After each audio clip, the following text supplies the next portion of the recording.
Hey, welcome, y'all. Oh, I'm already drunk. I said hello, Steam. Excellent. Okay. What were you trying to say? Hello, Stream. I forgot the R. Oh. All right, I'm getting none of the game sound. There's only tiny game sound right now. Okay. Yeah, I don't hear anything. All right, I'll wait for a second, and once the music kicks in, we'll figure that out. Okay. Are you not getting it through Skype or through the stream? Not through Skype. I'm relying on Skype. Yeah, me too. All right. Stream audience is getting sound. You guys are not right now? Nope, we're just getting you. Yeah, just getting you. How's that? Yeah. Okay, excellent. Okay.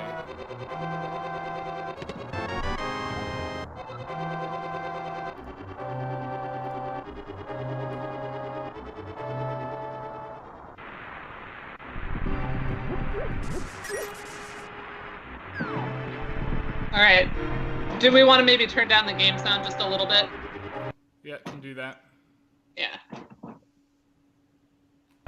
How's that? Sounds good to me. Okay.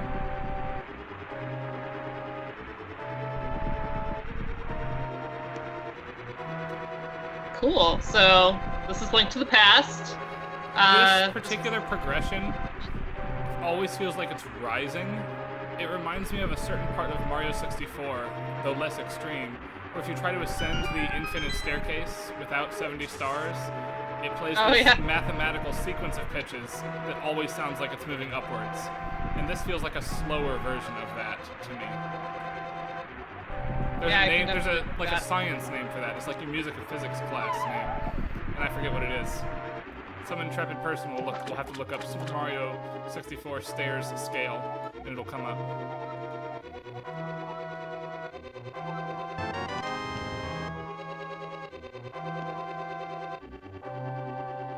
And I like the sort of implied kind of stringy tremolo, adding nervousness. There's a lot of that in this score.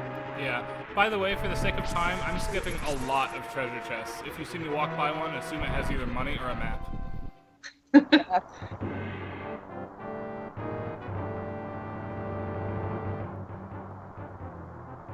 So you are thinking of the shepherd tone illusion, Ryan? Yes, thank you. That's it.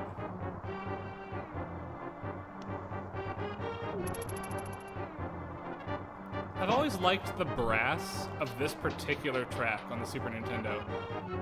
More than almost anything else on the system, it feels militaristic to me. I think one thing that helps it is that it's not super high, tinny, brassy brass. Yeah. There's a lot of I don't know, synthesized trumpets in the NES tend to sound a little sad to me. Well, there's a bit more richness here. They're really giving the strings the melody, and then having the brass support it, which works better on synthesizer instruments than the other way around. I feel like the synth strings are better than the synth brasses. Yeah, I'd say that's true. String section, anyway. When they try to do a solo violin or solo cello, it sounds a little weird. Yeah.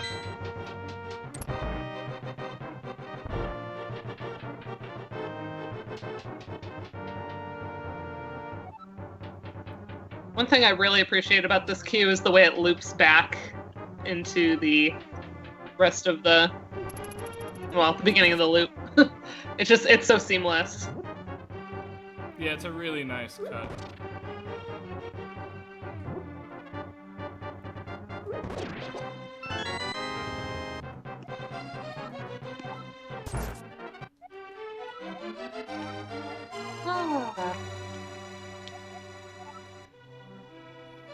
This is the first incarnation of Zelda's Lullaby, by the way. Oh, yeah, you're right. Yeah. Yeah, and in the harmony, this version is slightly more complex than subsequent versions.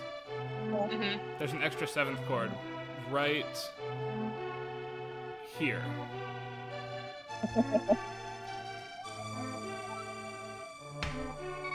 It's fun having the faces on chat. You can see all the stupid faces I make. I know, right? I didn't realize. I do like... There's a lot.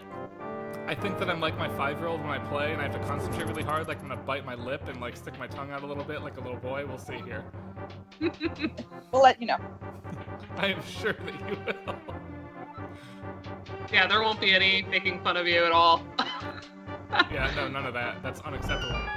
Or any of us. I do like this new stream layout, though. This is a good idea to do faces. Yeah, it works out really nicely. You just have to remember that everybody can see you. Right. Yeah. Shout out to the mostly walking guys, because that was what I recommended we base it on. I have a little bit of a crush on Day 9, not gonna lie.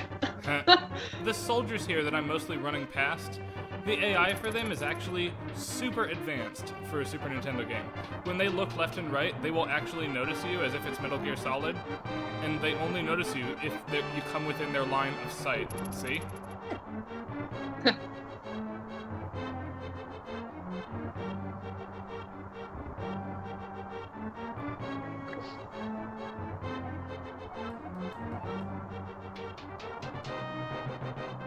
It's slightly more efficient to take the center staircase there, and I forgot. Not that we're, like, super optimizing this for time. Right? I was gonna say, we're not exactly speedrunning here. I did watch a speed run earlier, though. It was pretty cool. If I I'm really really get going, I can break 2 hours flat. But I have a feeling that to stop and talk about things is going to require slightly longer than that. Yeah.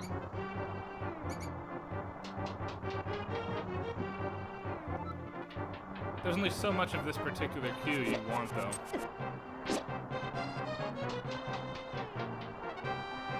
We're about to, well, when we get out of here, hit my least favorite cue in the entire game. I hate the Sanctuary theme so much. Oh, really? I don't mind it. Ugh. I'll explain why when we're hearing it. Okay. I've always hated it. Okay. My least favorite bleeping! cue. Yes, my least favorite cue is bleeping.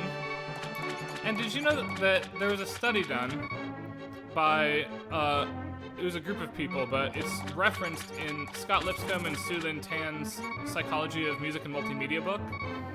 The bleeping actively makes people worse at the game. It is not helpful in the slightest. Guess who talks about that in her dissertation? Dana does. Do you cite that research? I do, because I use it in my injury chapter. Oh, excellent. Hey, I got both of those bats with one toss. That's pretty badass. 2 bats with 1 boomerang. That's right. If you come back later, by the way, there's 300 rupees to the left there once you get the Pegasus boots. But it takes a lot of time to come back to this dungeon, so we will not actually be doing it this game. Ha! Badass. Badass. Very good. Oh, thank God I get a heart container so we can done with the bleeping. I hate bleeping. It's the worst part of the Zelda franchise. Yep. It's meant to make you fearful. Second only to Ganon's super creepy laugh when you die in Zelda 2, which gave me nightmares as a little kid. Zelda 2 is hard, too. I heard that laugh all the time. But Zelda 2, I think, has some of the most underrated music in all of the Zeldas. We're going to be doing some save and quit warping for the sake of time. Whoa! I've never even thought to mess with that. Oh, yeah, so what's so terrible about the Sanctuary? For me, it's way too much, like, vibrato on the tone. Oh, yeah. It's kind of an uncanny thing for me that it doesn't sound quite right for any real instrument. I forgot to linger there. I will be passing by it again in a couple dungeons, and we'll listen to it for a little bit. Yeah, it's too much vibrato. It's the same reason I actually had a really hard time with Elvis, because he uses a lot of vibrato, and I guess I'm just not a fan. But even for the most casual players of Zelda 3, for what it's worth, that is as much of that track as you ever hear. Yeah, pretty much. Yeah, there's something about the timbre that always threw me, and I think that it's the wavering of it. What an amazing dungeon theme this is. This is a great dungeon theme. It's referenced in Breath of the Wild's shrine theme, actually. Mm-hmm. Just the echo effects. You know, you feel like you're in this cavernous space. Especially in terms of the technology we're working with, I feel like this really creates a sense that we are in a very large space. In a way that almost nothing else does. Yeah. Oh, I missed. Come on. Come on. Not fast enough. Gotta move here. In theory, if you throw that pot, you can hit the first one right as it spawns, and then the third one will never get the chance to materialize into that room. Mm-hmm. So this is one where we're using more of a higher trumpet sample, but it works because the way it's blended into the other textures. Yeah. Again, though, it's paired with a string.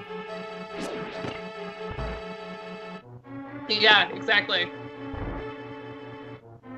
The strings warm it up, but they're also constantly doing these little gestures that either imply like a tremolo or there's a lot of arpeggiation. There's always a lot of motion in the strings. Mm-hmm. Yeah, we never linger on a single note, which is what really causes you to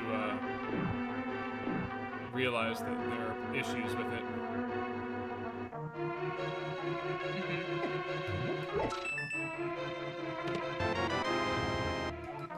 I'll never forget the day I discovered you could throw fairy dust on those guys. So in theory, in that room, you're supposed to have to kill everything to get those guys to disperse, but again, that takes time, and we don't have a lot of that tonight, so doing things the fast way. This part, that dun dun dun dun dun dun dun dun dun, that is what is referenced in Breath of the Wild. Mm-hmm.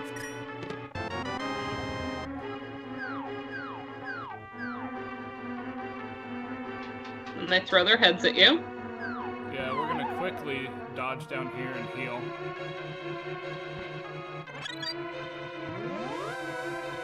Be pretty embarrassed if I die on stream, so we're gonna avoid that.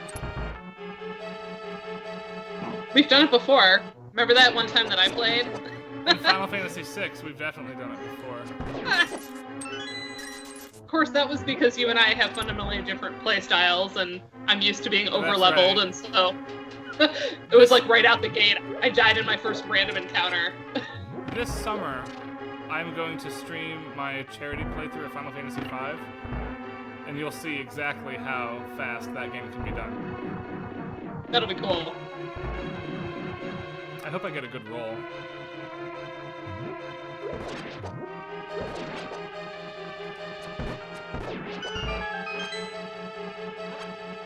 Oh, I forgot rats. Liking the Still got efficiency. it, though.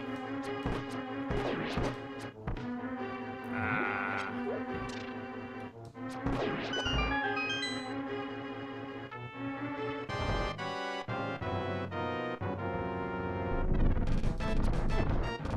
Nope, missed it.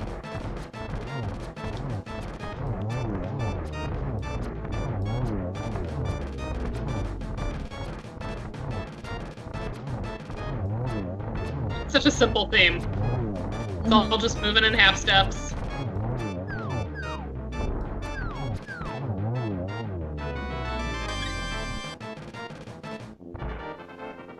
It's almost like the laziest way to get to a boss theme. Like, alright, we'll use some half steps I think and that's make it the really shortest dumb. loop. And then we'll move it up. The shortest loop I can think of in a AAA video game.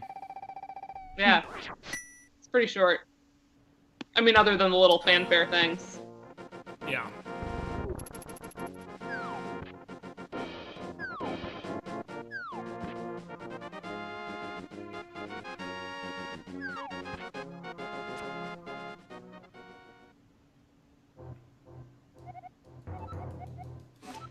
I always like the little sound that, like, you're walking in a puddle in this one. Yeah. Oops, sorry, my finger actually accidentally hit my fast forward button. That was not intentional, my bad.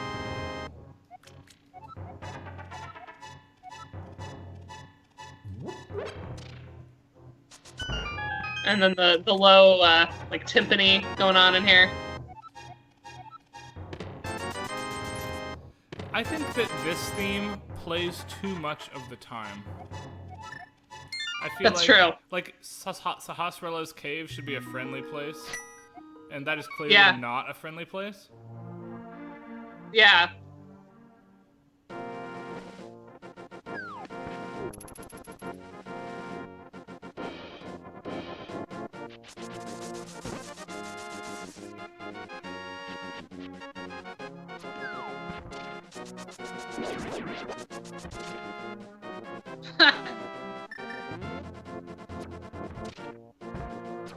Alright, so let's see. Is Hyperboleon, is that Jesse? I'm just gonna guess. Only because Jesse's the one that brought up Tercio Rhythm the most recently in my life, so I'm assuming. Aw, snap!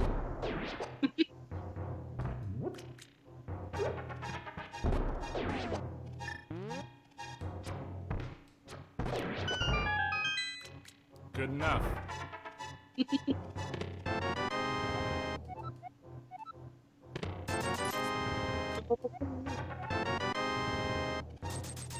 So we're really coming in here for the 300 rupees. We need that for later.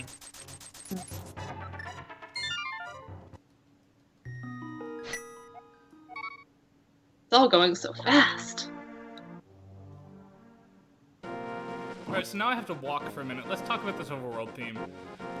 Okay. This, if you've heard the Final Fantasy IV soundtrack before, this is exactly the same improvement, and I use that word in quotes, to the NES edition of the same theme that Final Fantasy IV does to the prologue theme, the bridge crossing theme. You add, In terms of fleshing out the in orchestration? terms of fleshing out orchestration, in terms of adding just enough to make it feel like a Super Nintendo and not feel like an NES, yeah. I always thought that it felt more like brash, you know, and it adds all the extra rhythmic energy underneath. Yeah. We'll talk about the Kakariko track in a couple minutes, by the way. We're actually going to go through all of that.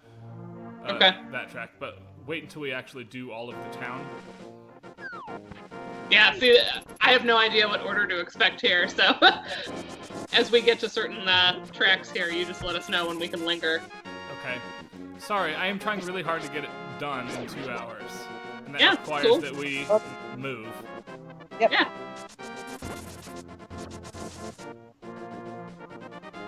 The roundness of the brass sample here always cracks me up.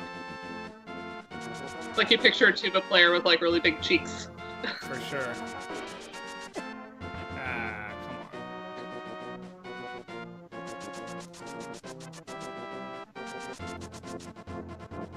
You practice and you practice for what?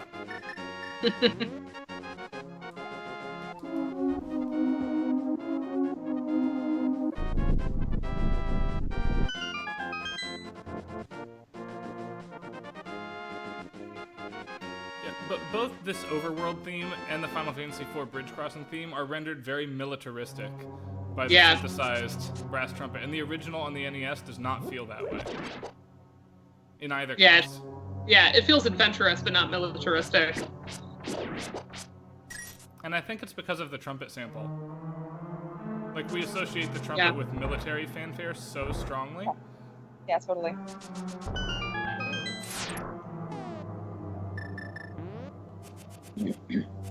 So we were talking about this theme implying the spaciousness, and also the fact that everything's so low. You know, that goes back to Mario 1, right? We're underground, so we're going to use the bass. But I also enjoy how much space there is between statements. Everything's allowed to dissipate and echo, and that really adds to that sense of this open cavern. Yeah, I agree.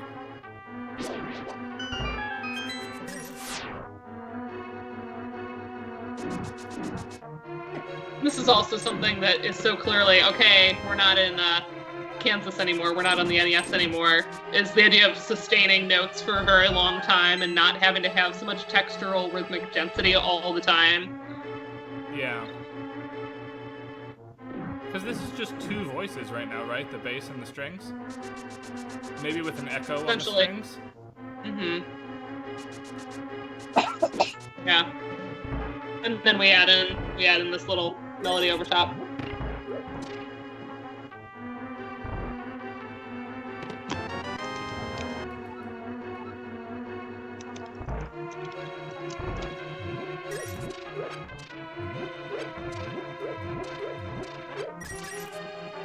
Let's see. Ryan's got a dark and stormy. I've got Eagle Rare. I have Eagle Rare. Nice. Did you add whiskey to your hot toddy yet, Karen? In a little bit. I don't think you want me to fall asleep on stream. Oh, yeah, that's true. It'd be pretty funny. Not gonna lie. Pretty composed. The dog would wake me up eventually. We're not gonna get all the heart pieces, by the way, but there are a couple of them that are just right there. It makes sense to pick up. Wait for this one and then push it. You'll never see me not get all the heart pieces. I'm too big of a completionist. This is why I don't speed run. This is why I don't play. This is why I just sit here and talk while you play. This is why I man the controls some of the Yeah. time. Yep. No, because you just wait till I finally get my Assassin's Creed stream here, and I just stop and look at every damn hieroglyph on the wall. I'll be like, look, that one means city. In that game, though, that's okay, right? Yeah, I feel like some poor guy spent months rendering that crap. So it's like your responsibility. Yeah, I feel like I owe it to all those graphics programmers. All the art. Too. Yeah.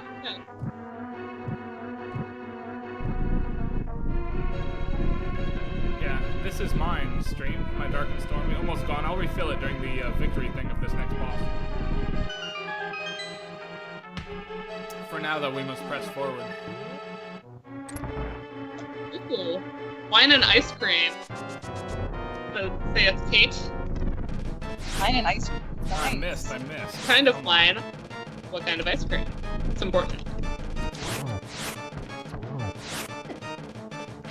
So the bow is much harder to hit with, but it does double damage. Yeah.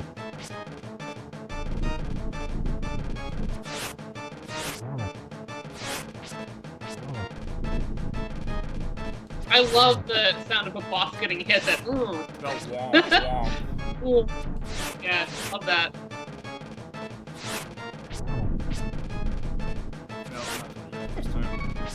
Jesse thinks the bow does 4 damage in Link to the Past. Jesse is the king of all things speedrunning. I'm sure that he is correct.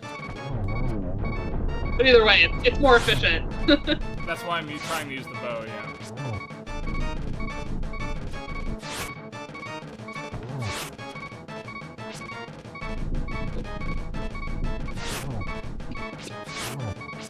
I'm not a real speedrunner, though. It would already be dead if it was. There we go. I'm not bad, though.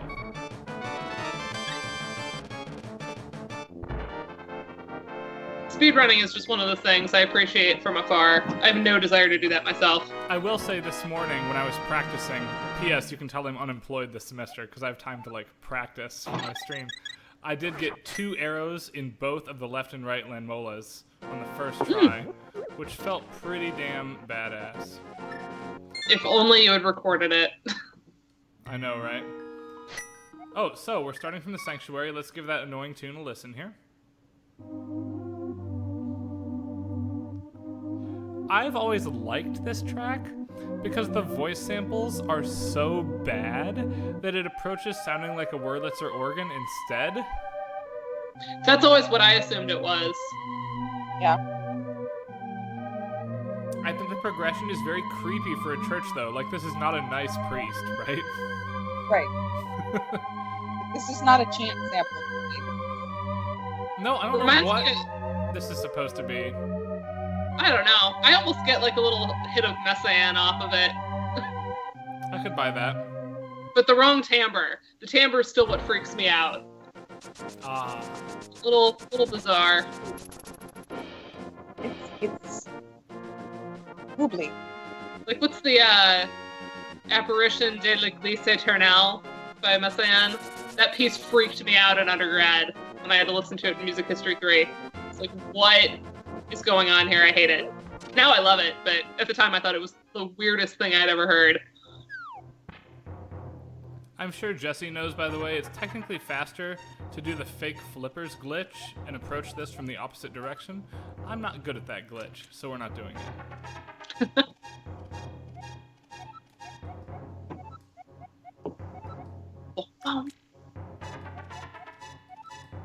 Assuming that this is the only time you do it, it only saves about 10 seconds, too. Not worth embarrassing myself over.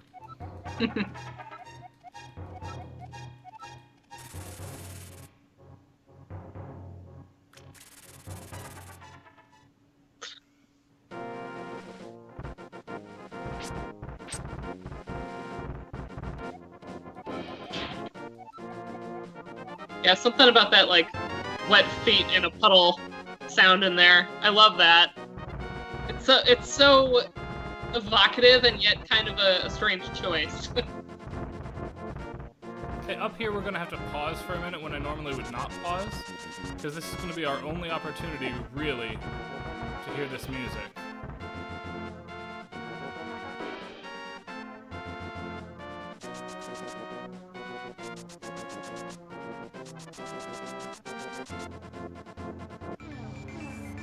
I love it, little...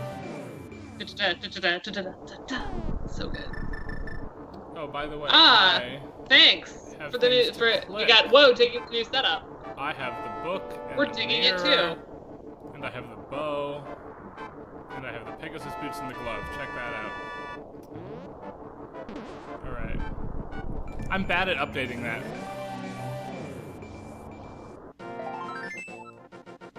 There's a lot of exploitable bugs.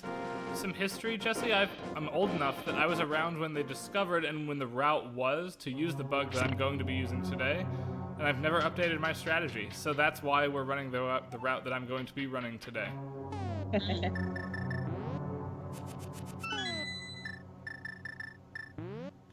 Using the mirror in a dungeon resets you, by the way. Yep. Back before I knew this game really well, I used to use that all the time when I'd be like, I can't figure out where I am. Especially in the final dungeon. I always get turned around in there.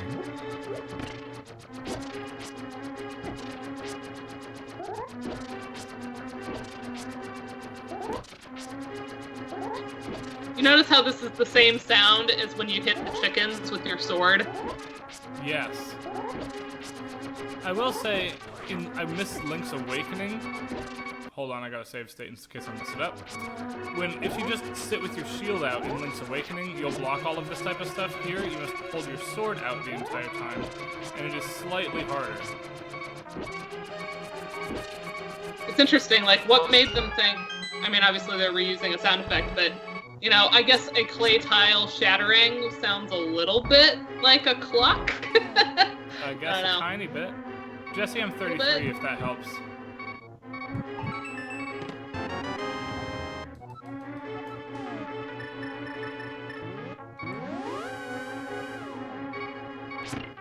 I enjoyed the moment at Nakfagum when there was conversation about everyone's first Zelda, and there were folks that said it was like, what, Wind Waker or Ocarina, and then there was like an audible like, ah, from the rest of us. Nope. Got the vapors. That's why we save states, folks. Yeah. And I feel like even if you weren't old enough to enjoy the original Zelda, there are vapors. Come on. I'm telling you, Link's Awakening is way better than Link to the Past solely because you don't have to deal with this bullshit here. Link's Awakening is a great game. And I loved the sequel to this one, Link Between Worlds. Yes. I enjoyed the mechanic there of turning into a painting in the wall. For the record, my favorite in the franchise is the Oracle games on Game Boy Color. Really? Why is that? I really like how much bigger the world gets with the connectivity. And and I really like the Link's Awakening style of game, and Oracle just refines that a ton.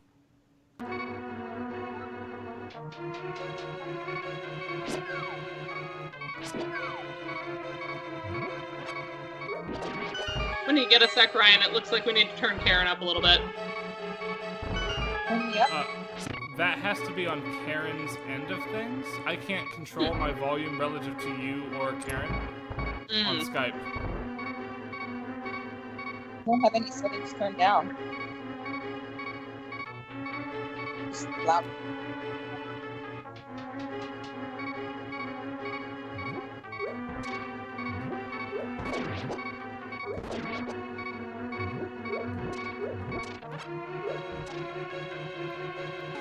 Okay, so cool trick 1 here. No. Come on. There. What? That saves more time than you think it does.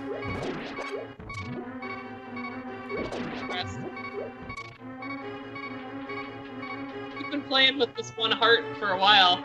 You alright? I know, right? I'm sorry about that. I'll fix that, actually, before the boss. That's a good idea. I love that little falling sound. Like, is he going? Yeah, it's awesome.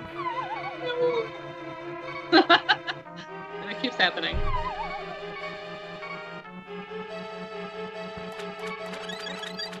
Most players, I want to mention, would have been to Kakariko Village by now and have a lot more equipment, like 2 bottles and the bug catching net. You'll notice I've skipped that for the sake of time. We will be getting those things, but not yet. Okay, so... Boss is obnoxious. This boss sucks more than any other boss in the game. I swear to God, I hate this thing. Yeah, because he knocks you off, and you have to start over Also, again. he's immune to spin attacks. Spin attacks do not do more damage to this boss, and it's the only one like that. Nonetheless, if you have your sword out, you can always stay on. Ah, I did not know that. I was wondering. So it's worth it to use the spin attacks anyway, even though they suck against him. It's interesting that it keeps you on there. Yep.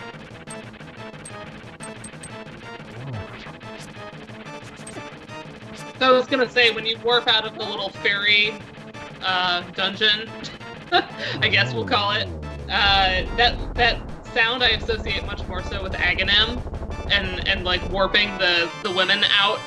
Yes, for sure. So that's got a kind of a freakiness to it too.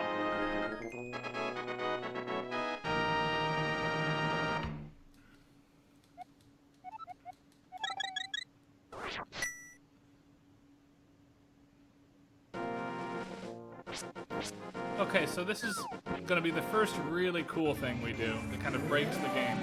We have all 3 pendants, we can go get the Master Sword now. We are going to do that, but we're not gonna save warp. We're gonna go do it this way instead. This was the first major glitch discovered in the game, and it really changed the entire way the game was played when it came out.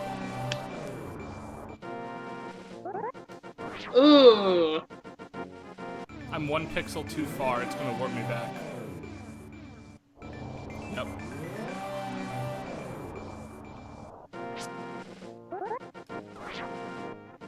No. Alright, fix it. Hold on. Excited to see this. Again, on stream, like, I can't do it, right? Every other time it happens perfectly.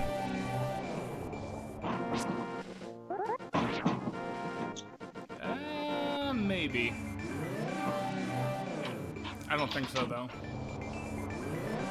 No. So there's a comment in the chat, and I apologize, Peter Bob. I'm not sure who you are in real life, but commenting, associating that warping sound with a dentist drill, I totally agree. Maybe that's what bugs me about it. That may be close enough. It's not perfect, though. And it is. What is happening? So, now I'm in the Dark World. You'll notice the Dark World track has played. This is the ideal way to play this game, by the way. I've skipped literally like a full dungeon and a half at this point. So I can hold up as I now am handed the bottle opener.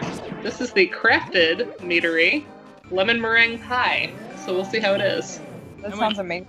Now I have full access to the Dark World, which means I can figure instantly out. get this.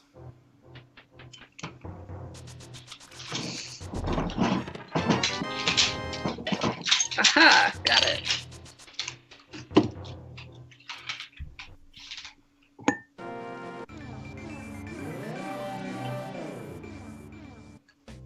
And in terms of heart containers that are worth getting that are right there, we'll get this one. We'll come back to the music of that. Yeah, sorry, I'm skipping around really quickly right now. It's okay. It's okay. As we get further on, we can comment. I like how you threw a bomb over the pots. You like couldn't wait. That's right. It's time efficient to do that. Anyway, back to the Dark World, so we don't lose that massive warp that I did. And we'll jump down. This is intriguing. This mead. I've generally enjoyed most of Crafted's meads. They do a bunch of weird flavors, and they tend to do them pretty well. That sounds really good. The only one I haven't liked was their chocolate one, which was unfortunate because I assumed that was going to be really good.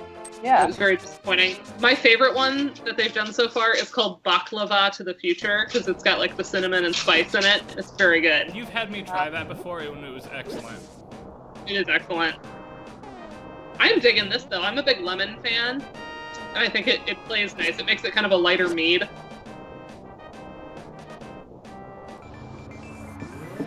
Alright, so if we warp back to the Light World right here, we can go get the Master Sword.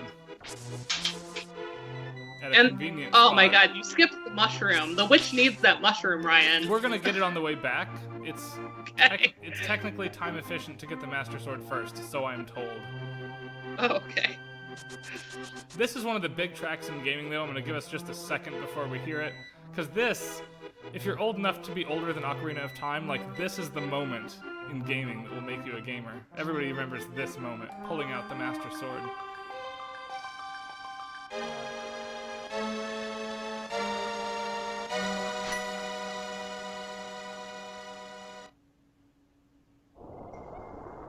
Yeah, it feels good. And there's a remix of that is pulling out the Master Sword in the Temple of Time, in Ocarina of Time, which I do agree is probably the best single moment for that. But there's a big pulling out the Master Sword moment in almost every Zelda game. Yeah. And there's not much to that cue musically. I think, part of it is that you only hear it that one time in the whole game. So it becomes special, but yeah, there's not really a lot to say about the structure of the music there. No, it's just a chromatic walk up to the tonic, but for some reason, it works really well. Mm-hmm. There's your mushroom, Dana. Thank you. I just want to make the witch happy, Yep, we will be doing that soon, don't you worry. But first we're gonna stop in here.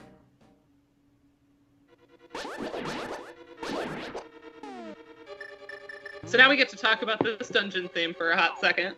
Are you doing the dungeon, or should we wait to talk about the music? You should wait, I'm not doing the whole dungeon. Okay.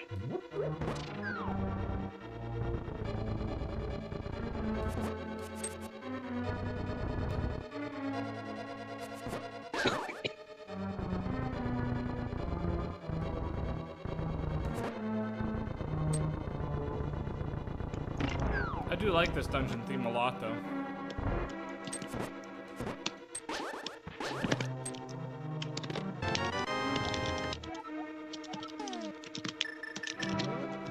You're gonna get a lot of time to talk about this for a long time, though. Yeah?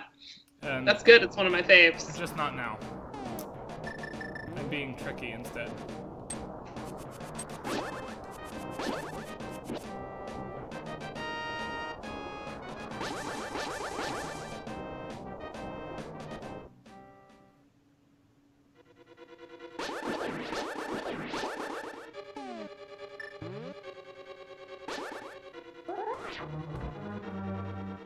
This trick is so cool. Oh my gosh. Alright, we're actually going to come back. That's the whole dungeon, basically, by the way. But we're going to come back and finish it later. Because you need the crystal, right? I do have to get that crystal eventually. The catch is that the boss sucks. And so I'm going to get the tempered sword first and come back later. Yeah. Because that, in my opinion, is the hardest boss in the entire game. And it's because there's a glitch in the code that makes him artificially harder. I'll talk about that in a couple minutes. First, we have to stop off and get this treasure chest.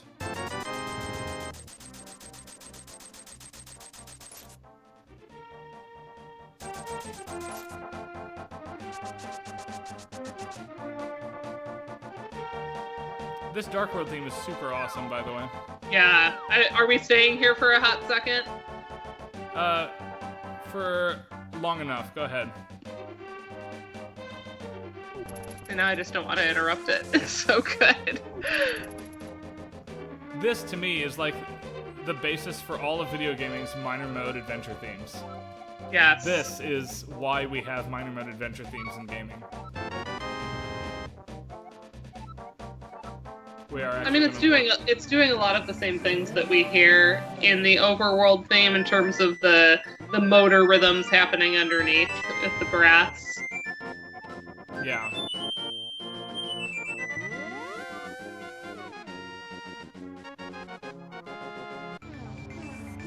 And in fact, you warping back and forth, it really demonstrates the two. Yeah.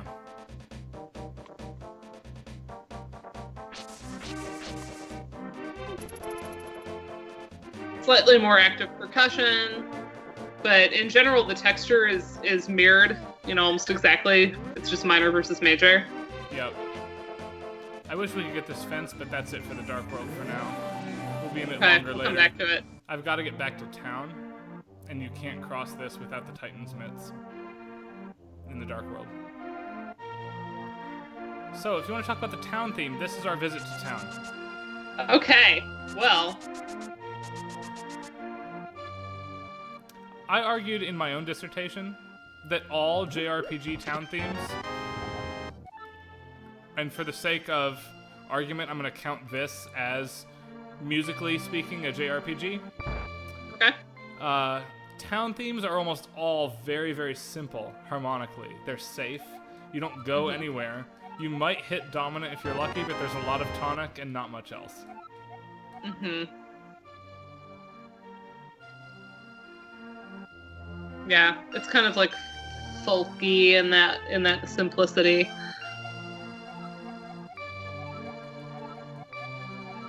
We've got this.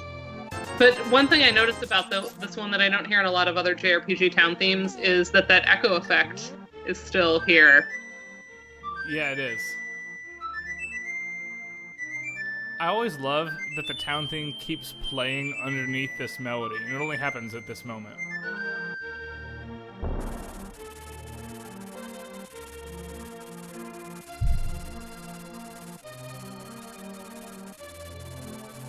But yeah, I mean, the town is certainly pretty big, but what's the echo theme really doing here?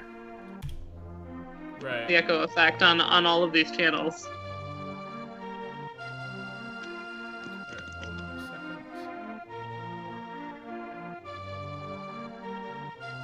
But we do have flute, leading.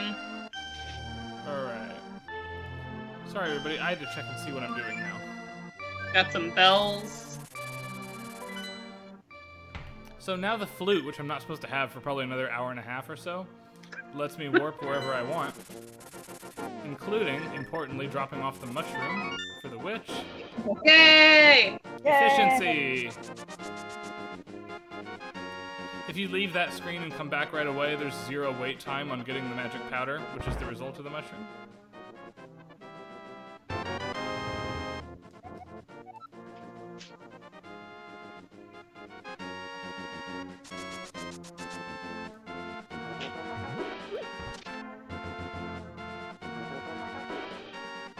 I love that arpeggiation in the horn.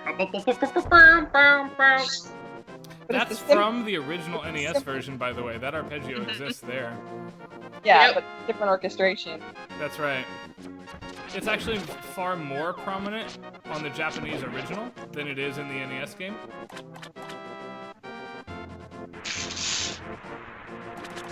I've always enjoyed the waterfall sound effect underneath all this music. Yeah, they do a nice job of just playing the sound effects over the existing backtrack.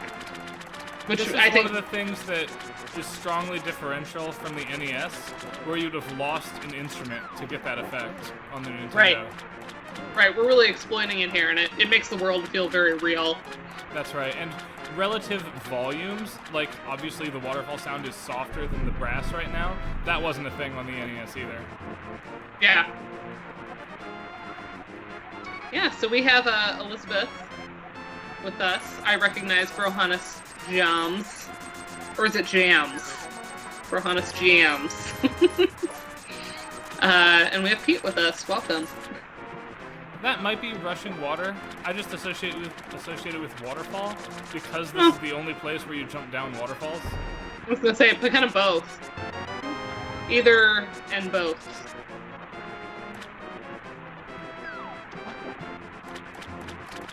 Yeah, so I watched Doug Perry was streaming a practice session of marimba. I saw that Brian was hosting it, and so then I went. Whenever Doug plays anything, I auto-host it because Doug is amazing. I can't Doug talk is about how amazing. awesome he is enough. If you guys have not He was seen just, like, Doug Perry's percussion work. Rocking some Bach on some marimba, and so I joined the stream at one point, and he was like, I actually don't know how to say, is it musicology? So he's like trying to figure out musicologist. Alright, we're going to be throwing some stuff into this pond. I'm going to need this magic medicine, not now, but later. In Chill which here we for a minute. throw things away. I love how if it's not, you can lie and then the fairy calls you out on it. Yeah, you can. I'm not going to do that, though. I want my upgraded gear. Yeah. In theory, by the way, I don't need so all of pretty. the upgraded stuff, but I want it. So we're going to get the shield, too. I think this is one of the prettier fairies. The Breath of the Wild fairies are very imposing, shall we say. Yes, I agree. I mean, she's a lot bigger than Link. There's always that sense that they're a lot larger mythical figures, but the Breath of the Wild fairies are like hitting on him and stuff. Yeah, I updated my inventory again, by the way, if you're watching the stream. I think that is accurate. If I have something else, please let me know.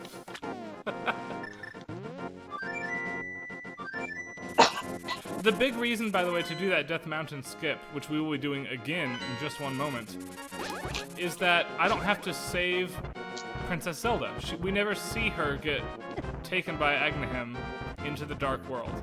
And we're not going to see that this run. It saves a good 15 minutes of time to not do that dungeon. Apparently you have the shovel. Oh, I do have the shovel. Thank you. And the flute. Thanks, Jesse.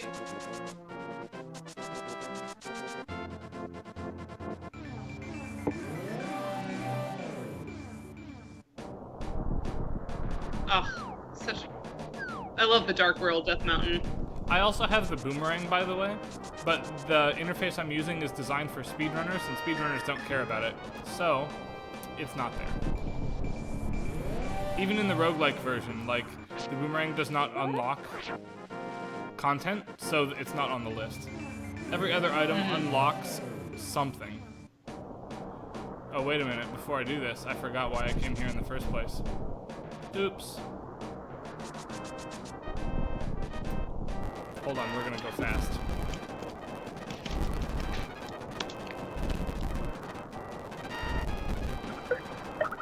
Alright.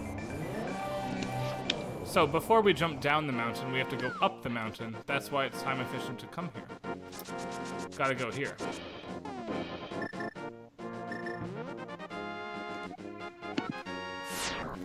We will need this a single time later in the game.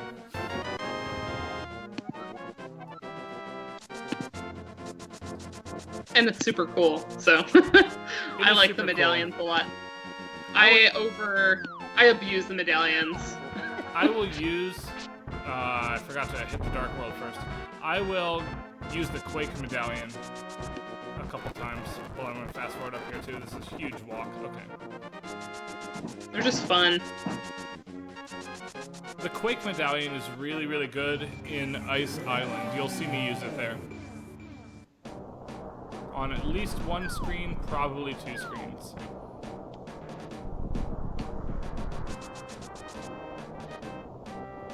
In any case, we are moving right along in the game thanks to this fun glitch.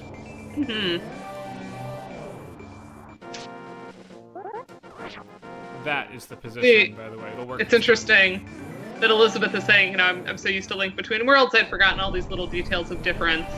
And that's, I think every time I play Link Between Worlds, I think that. But then I know this game so well that, like, going the other way and playing this one, this is my default. This is one of my most replayed games of all time. Link Between Worlds, though. Let's be clear, that game is fantastic. Oh, it's fantastic, 100%. It's just, I don't think any game is going to get to as many replays as this one, because this one can be replayed very quickly. You know, it's like, what do I feel like playing? I don't know, I'll just do Link to the Past again. It's just, like, very satisfying replaying. You know, you can get through it relatively quickly.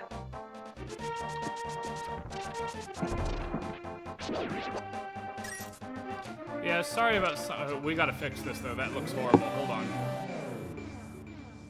Alright. We'll fix it. Go back to the normal Dark World. I'm not technically speedrunning. There's a faster way to do it yet than using the Death Mountain Descent glitches. But, I am going pretty fast. The glitch helps me. Beep, beep. I know, beep, beep, beep. I can't help it. I needed this. I don't have a better way to get there. You know, they just don't want you throwing shit in their pond. Like, I mean, I could you that. not? That's legit. But at least they give you something for it. They're like, leave me alone. Get out of my face. And if you do that, I'll give you something to go away.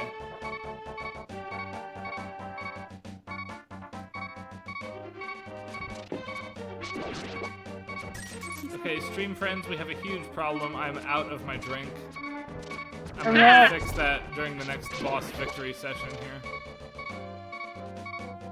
I see a little bit of ginger beer and a little bit of rum right just to the left of me. So the next time I have a free moment, we are definitely doing that. Oh, you know what? I hate the bleeping so much, we're gonna get rid of it really fast. Wow. It's almost like you're proving a point from my dissertation. Alright, you're welcome to cite that. The bleeping sucks. Alright. I'm not even scared of taking a hit necessarily, but the bleeping is god-awful. It must go. It's meant to make you nervous, so it's out of time, it's out of, phase, it's out of... I mean, if the goal is to agitate me, it succeeds on that level. There's no way it can be mistaken for any part of the background track in any version. They specifically want you to feel upset about it and nervous, and it's going to raise your heart rate, spike some cortisol levels. All of that is accurate. Yeah. Oh, wait, it's one of my best ways of elevator speeching, about the disc when people are usually like, wait, disability, in-game sound, they're like connecting the dots. They're like, what's an example of that? The easiest one I can go to is the one heart sound in Zelda, and the ways that is cueing you that, like, shoot, I have to fix this right now. I can't take this anymore. There is no negotiating any changes to the body. Most games don't have that as a mechanic. It's just, this is bad, fix it.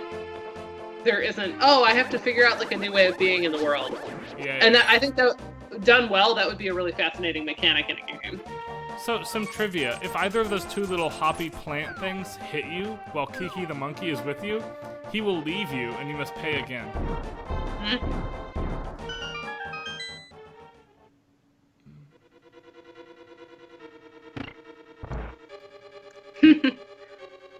Yeah, there's a question of how did they manage to clock the beep to get them positioned in literally the most worst musical spots. It's usually a tempo issue, so, the tempo of the overworld tracks.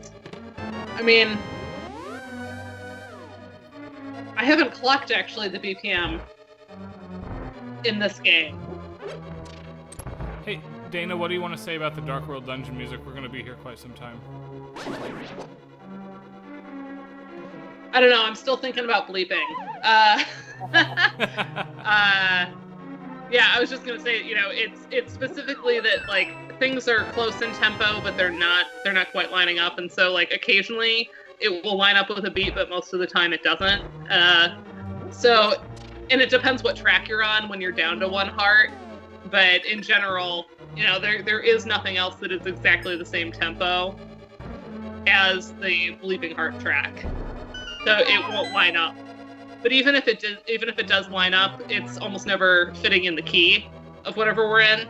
Yeah. So there's harmonic tension there too. So it's both the harmonic and the metric tension that are at work here. All right, dungeon. So this one I've always associated the most with the ice dungeon. I think just timbrally, it sounds chilly to me. It sounds icy, and that's mostly in that shivering string motive. Not quite a tremolo, more like a division. Does it sound overtly more sinister to you than, say, the Light World dungeon theme? I think they're both pretty wonderfully creepy and sinister, but in different ways. They both have the busyness of the strings. They both have the very low bass. They both have the echo effects applied. They do all of the same work. They both leave space. They actually let notes sustain and decay a little bit, which I appreciate. Oh, I need to go get that key. That's what I need to do. Alright, we can do that. Ugh, I'm never not going to hear dentist drill now for those warps. Can't unhear it. Yeah, I agree with that assessment. Weirdly, what I need right now is arrows, and there is no way to get them. So we're gonna have to go up. Oh, what do you know? Just got some. That makes me feel pretty good.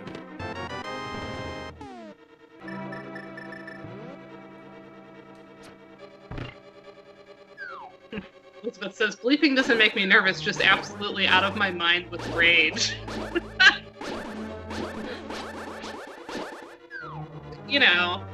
Fear and anger are very close to one another a lot of the time.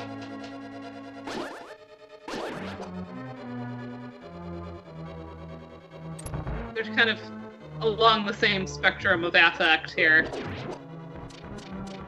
The reason I take the second pot, there it is, yeah.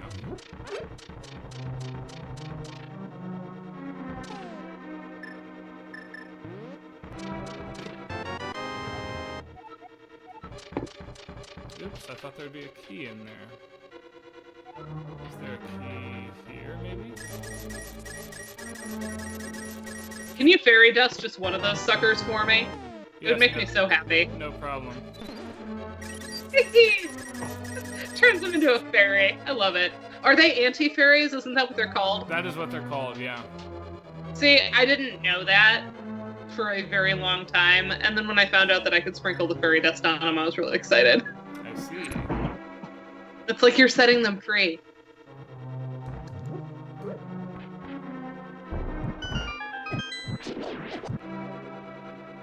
Those remind me of Super Mario World. The little dragon. Yes, dinosaurs. they look exactly like they're coming right out of Super Mario World. I agree with that wholeheartedly. Also, I hate them. Yeah, Chocolate Island. Right, we will need this key for later, I think.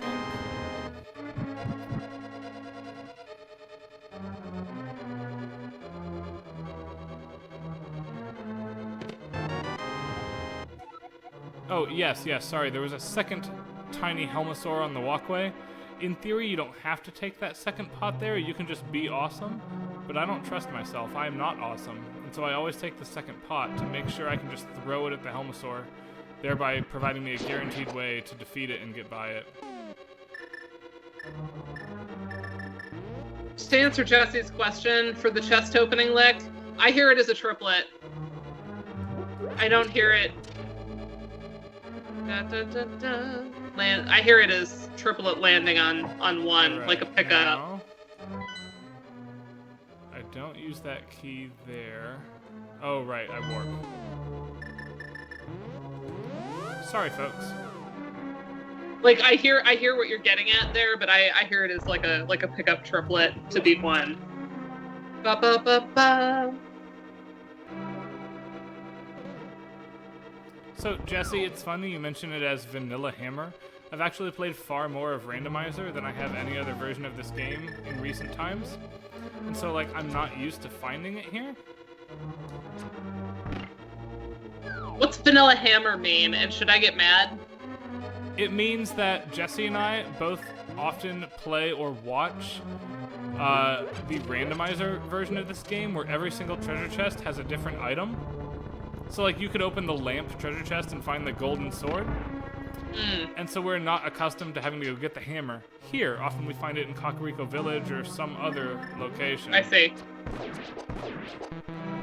Uh-oh, I'm out. Oh, there we go.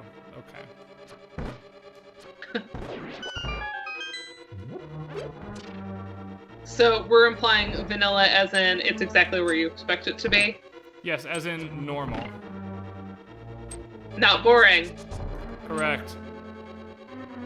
I have problems with vanilla used as boring.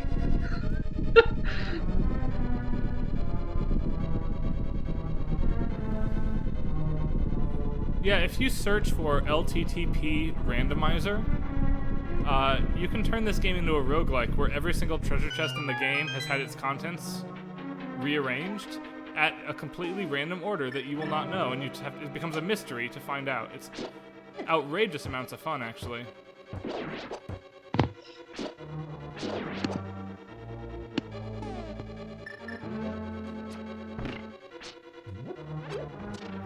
And I will say to Jesse, Zarnax Jesse, the thing about randomizer that I'm really used to is I expect to have found a bomb upgrade by now. Because those have also been moved to treasure chests in the randomizer.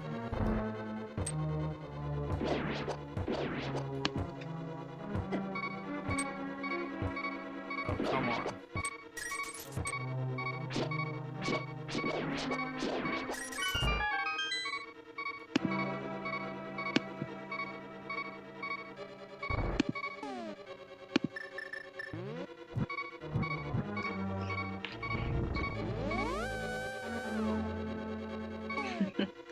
Everyone likes the wall bounce. The wall bounce to dodge the spike.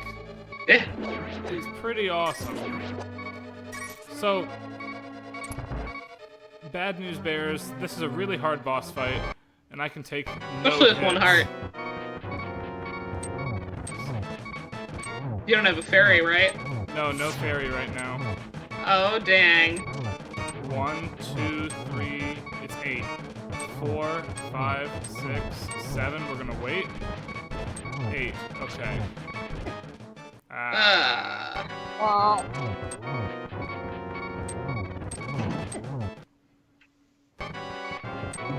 That's what save states are for the stream.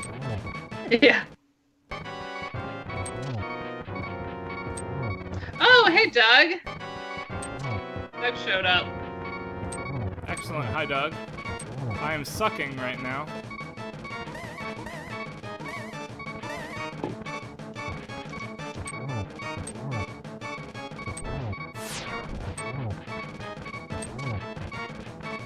One, 2, 3, 4, 5, 6, 7, 8. Save there.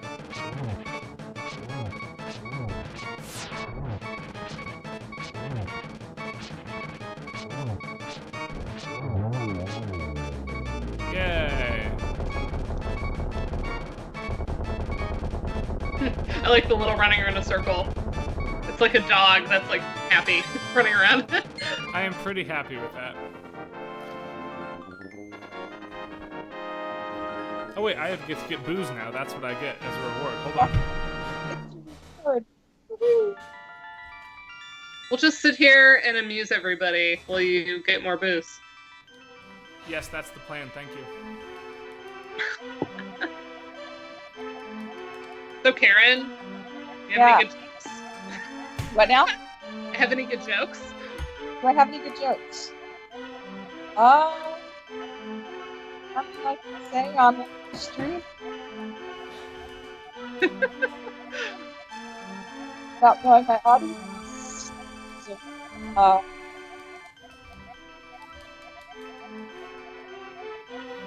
Yeah, one of the things, Jesse is right, by the way. Cheers, I have my drink now.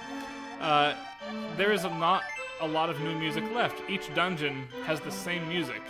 And after this But Zelda game, that begins to change. We might be able to like stop and think about some of the themes. Yes, I think so. Alright, now... Oh, I have the hammer. Now, Check in that terms out. of I the have hammer. metric, we were talking about hearing the treasure chest theme as either triplets or not. This is the one where I have a hard time with it. The bump bump ba da da. Really? Huh. Ba-da-da-ba. I don't know. It's right on the edge for me.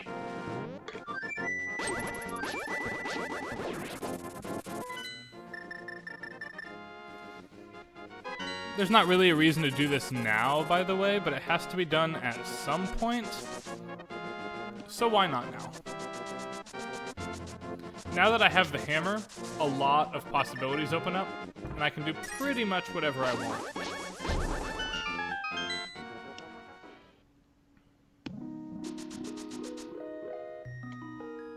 Oh, fairy theme. We haven't really talked about this at all yet. I really like this timbre on the Super Nintendo. Yes. I think it's amazing.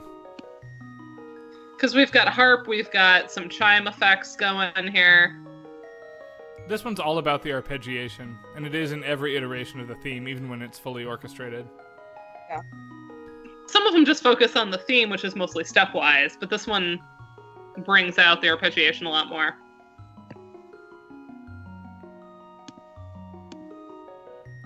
Yeah, it's an excellent, excellent piece of music.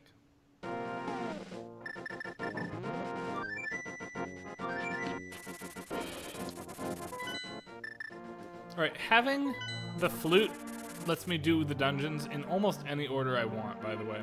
I have a lot of options at my disposal now. Oh, I can't get to that one. Alright, we'll do this way. Oh, so I was asked to explain my... Doug also told you to go to Chris Houlihan's room.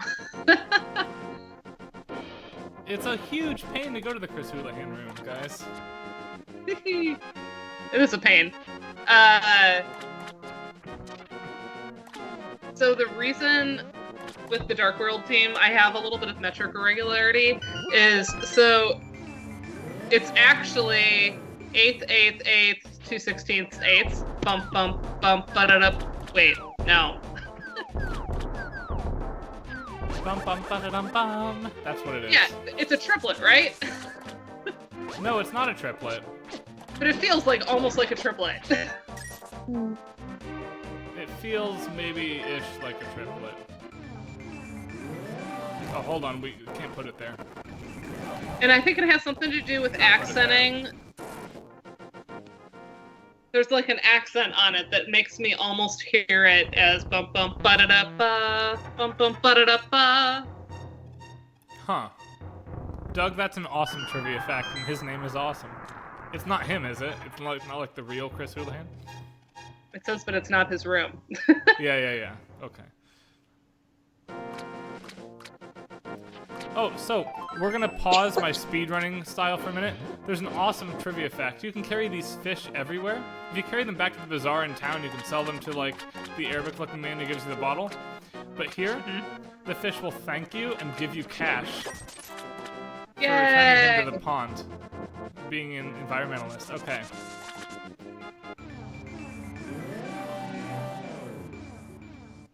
But yeah, so this is one of those. It's like it's almost like the optical illusion where there's a bunny or there's a duck, depending on which way you look at it.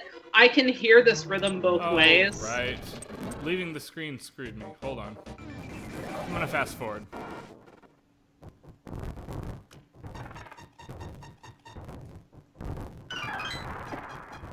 Ooh.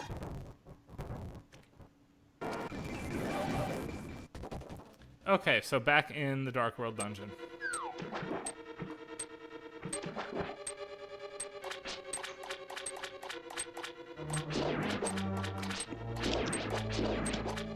Thank you for clarifying my own jumbled thoughts in the chat stream here. But yeah, basically the accent makes me hear it one of two ways. That's essentially it. It's syncopated AF. Yes, it is. I like the term syncopated AF. Yes. Yes. Well, yeah, and that's the thing, Doug, is I hear it in Duple, but then it's like I can flip it. You know, like those weirdos that could see the dress both as blue and black and as white and gold? Yeah. That's how I am with this rhythm. I know what it's supposed to be, and I can flip it, because I think when I was younger I always heard it as the triplet.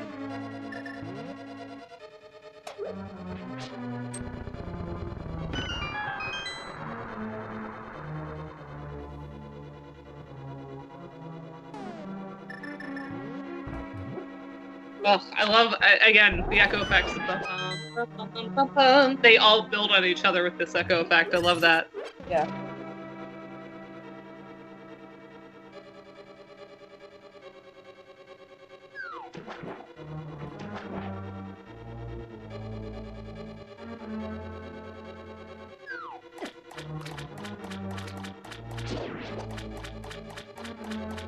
I would say as a string player, I don't appreciate parts like this because they are not full tremolos. It's just 16ths. I've never met a string player that likes Bruckner for what it's worth. Oh yeah, it's always brass players. Singers. Oh. This is the only audience on the planet that understands every facet of that joke, and I'm really happy about that.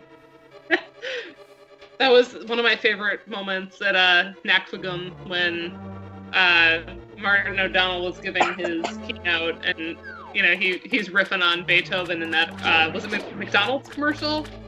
Yeah, in the Eroica. Yeah, with the Eroica, and then we all laughed, and he went like, "This is the only group that joke would ever play for." Yeah, he's right about that. Yeah.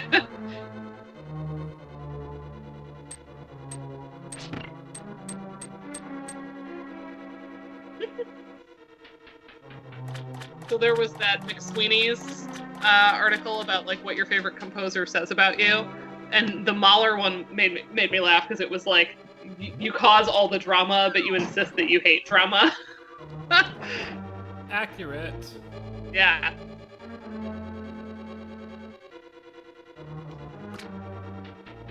There were a lot of good ones. I also enjoyed that Holst. It was like you actually enjoy winter, you monster. I was like, I like winter. I couldn't live in Michigan if I didn't like winter.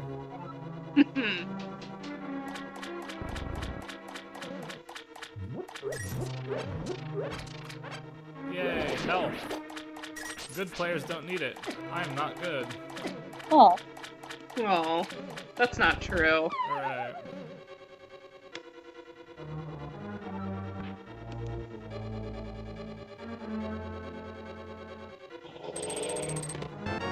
I enjoy that the Mozart one is that you have an order at Starbucks that's more than 3 words. I'm trying to think of what I order at Starbucks now. Is Mozart your favorite composer? No. Who's your favorite composer? You know, of the greatest hits. In the canon? Mm-hmm. I'm a Beethoven listener. That's part of why my paper this year was Beethoven. Okay, then you probably have deep-seated anger issues, but also constructive ways of dealing with them. Haha. What about you, Karen? Who's my favorite composer? Hmm. Nobody that is ever likely to show up on one of those lists. They have Tallis on here. But you're right, probably. Yeah, I mean, the problem with somebody like Tallis is that he's like the only Renaissance composer anybody's going to know these days because he was in Fifty Shades of Grey. So, it's an inaccurate list. Nobody's going to tell me what it means to love Clemens non papa. Ha! I mean, like, what? He's not a potato, he's not the Pope, and he's also not my father. These are things I already know. Wow. I just don't know what to do with that. Well, if it was Tallis, Karen, it would be you have a master's degree you sometimes regret getting. Fair. Fair. I went the wrong way, everybody. Sorry about that. I asked my mother You only must today go this way. which composer, you know, and she's like, I don't know, Dvorak maybe? And this was, you like the idea of chess, but don't actually play it. That's a fantastic. That's really funny. Yeah, it is very funny. But I had to go with Astor Piazzolla. It was, you set up fans to blow your hair when you take selfies, and you make food too spicy.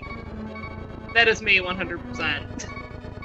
That's really funny. I've had your cooking. It is not too spicy, for the record. It can be. It depends what I'm making. I'm known for making my salsa really spicy, and then having other people like not be able to eat it at all. Huh. Oh, that's not enough health to make it go away. No. The only reason I have a lot of health in this game is so it doesn't bleep at you. Bleeping is very bad.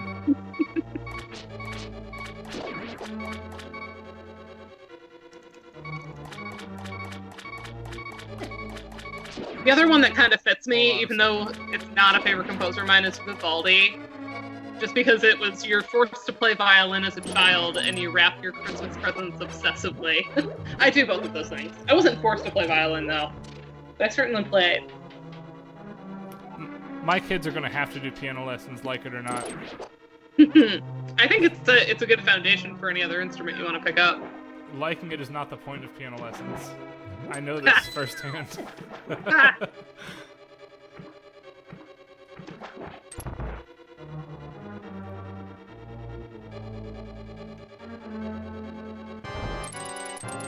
will say, after joining Doug's practice session today, and he was playing all straight Bach, I ended up pulling out my violin and working on some of the G minor. So, thanks for that, Doug.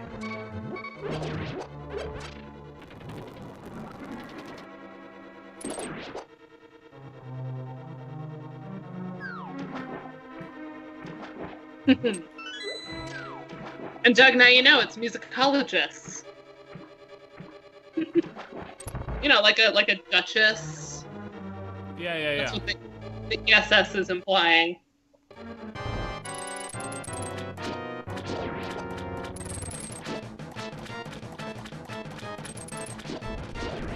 I love this boss.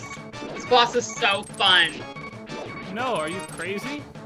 Oh, I love this boss. Like, I will take all of your babies. And they also make the chicken clucking noise when you hit them. Maybe I just really enjoy that. I find that satisfying. It's not musical, but this boss, as a random piece of trivia, is based on the Patra enemy from Zelda 1. Makes sense.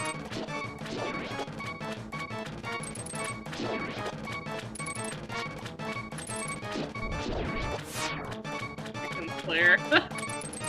I should add Chicken Slayer to my Twitter bio.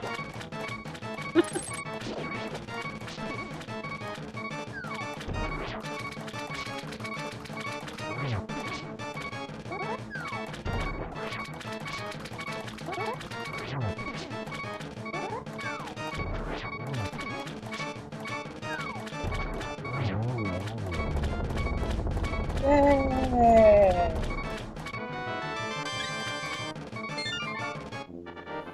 Ooh, okay. That is like an 8-measure queue, depending on how you're counting it. It's really short. Yeah, it's very short.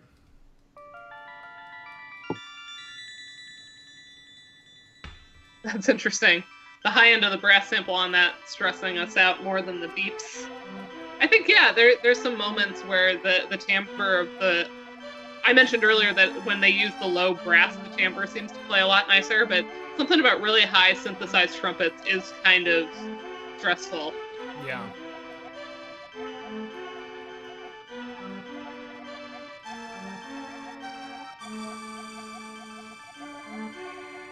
You notice there's kind of that harpy, crystally arpeggiation happening here, just like we get with the fairies. Yeah, it's very related to the fairy music. And I feel like that relationship differentiates as the series moves on. It's this game only where they're really closely related. I like how the select noise is also it's actually the low heart beep. It's just one of them.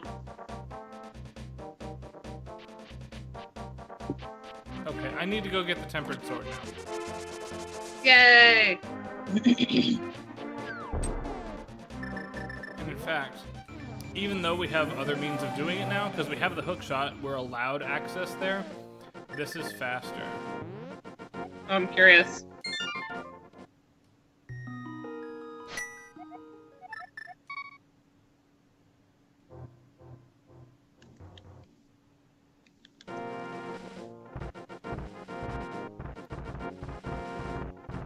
To use the glitch again one last time, rather than go all the way around the Dark World map.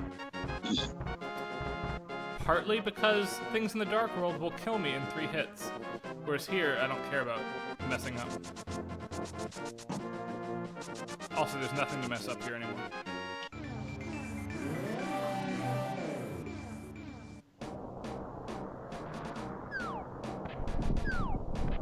So we're gonna do this one more time.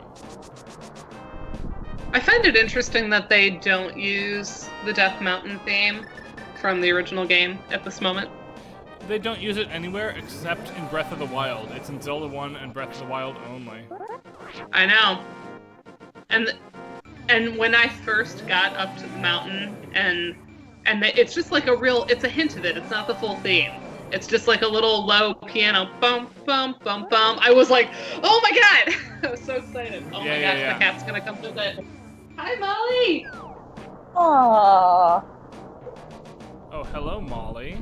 This is Molly. My cat is avoiding me right now, which I'm totally comfortable with. Sweet. Yeah. Oh, she's the softest thing in the world. Look, Molly, you're famous. Very, very famous. 15 people can see you. That's a screen early. Oops. This is where we need to be going.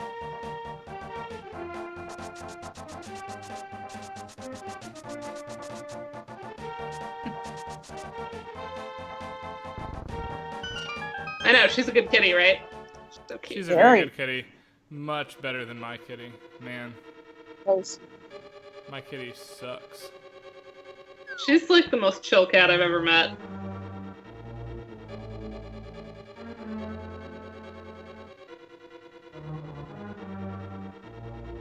"15 people is called musicology famous, according to Kate." Nice. Yeah, I think so.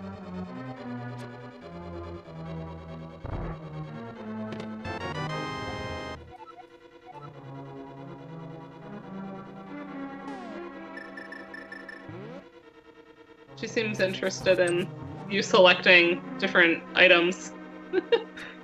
She looked right there.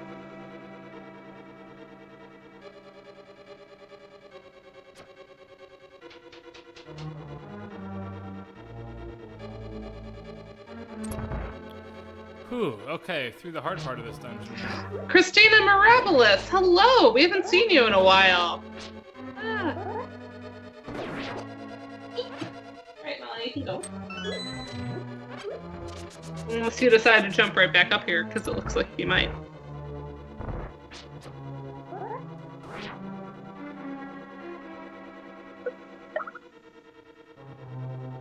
Was that Skype talking to you, Ryan? No. It's just... Check it. Check if Julianne is online, though. I will.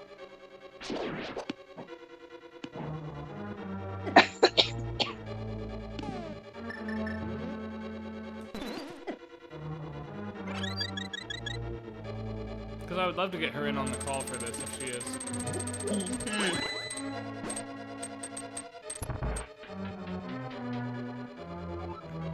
Yeah, I told Julianne while she was there she had to meet you. Had to meet... Oh, at MagFest?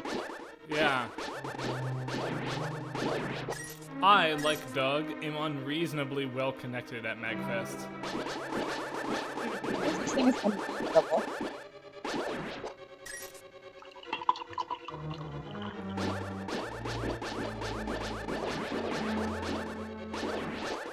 So I think my new thing is I'm just going to work through all of Crafted's needs on these streams. Nice. But so far I've had 3 or 4 of them. They've all been good, except for the chocolate one.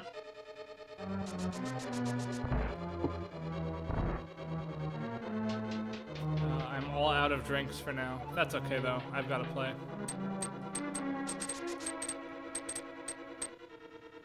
So you just got to have stuff right next to you. I did until I drank all the rum. It's gone. But why is the rum gone? Thank you. I was just about to say that.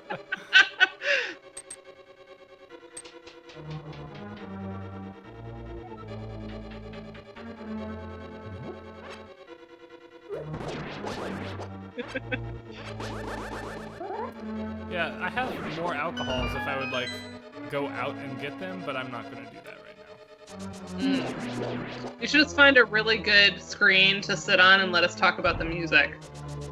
Yeah, maybe while I go, like, grab a vodka or something. Yeah. Double. Addie and I have this bottle. We joke that we're, like, it's our undergraduate bottle. We have cake-flavored vodka. Oh god, yeah, that is very undergrad.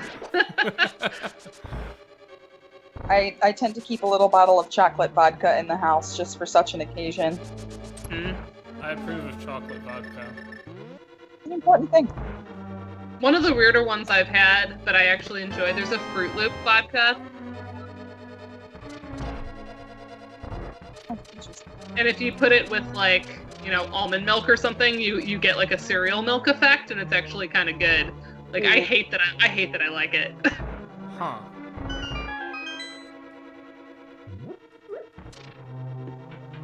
Oh, I have the ice rod also. Check that out. Look, I have almost everything.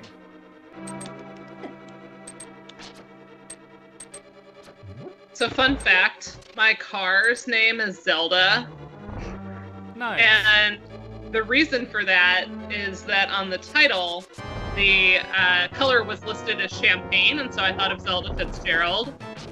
But everyone always thinks that I'm talking about this Zelda. But spoiler, this Zelda was named after Zelda Fitzgerald, so it works either way. They thought the name sounded cool.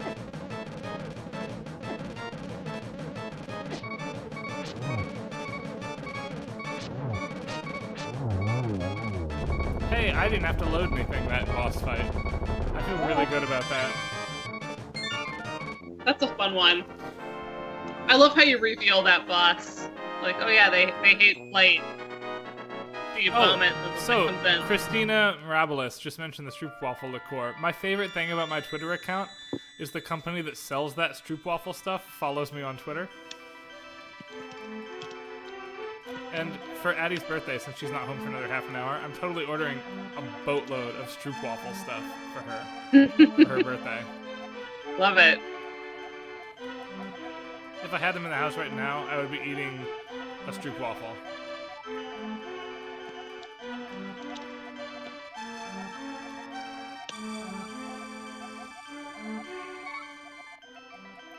Yeah, thanks for the encouragement on that third phase. That boss gets ridiculous.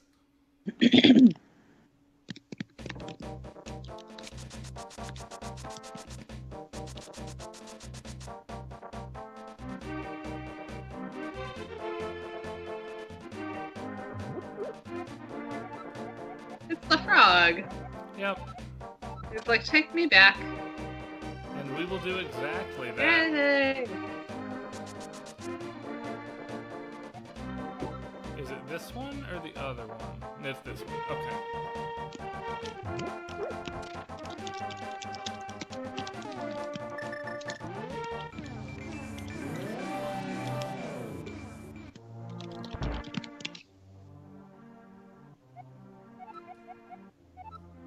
Yay! Alright, we're also going to pick up this while we're here. If I was a real speedrunner, I wouldn't do this, but I like this upgrade a lot, so we're going to get it. I love how it's like he's punishing you, but he's not. Right, yeah. Blast you! Is that okay with you? I love how he asks.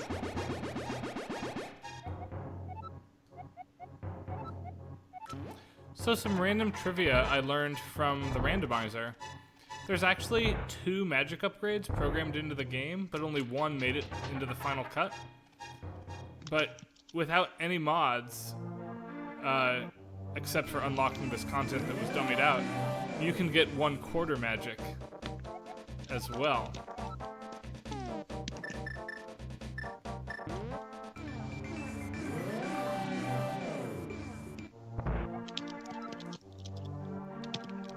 Oh no.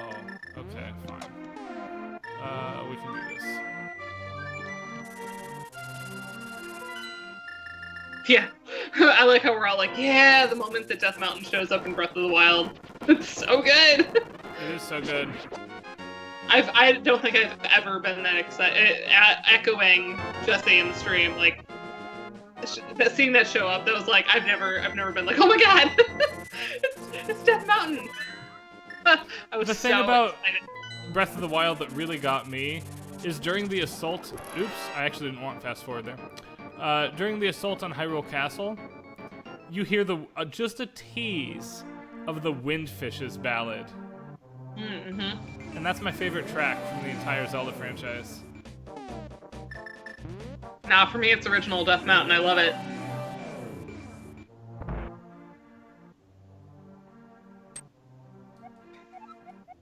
Yeah, Breath of the Wild was probably my favorite game sound design-wise in all of last year. And most of it were those little piano motifs. I mean, they certainly have more expansive themes that happen in a lot of places, but that was what really stood out to me. Like the little piano moments that mark the passage of time, and I really like those that little each references. sword swing in this game. Listen to the bass sound of this sword compared to the scraping sound of the Master Sword. Mm. Yeah, exactly, Karen. Yeah, that was a technical term. Alright, now we're gonna go do the boss I hate, because we have to do it at some point, and we're close by. May as well get it over with. That's right. I already skipped, like, that entire dungeon using cheap tactics anyway, so...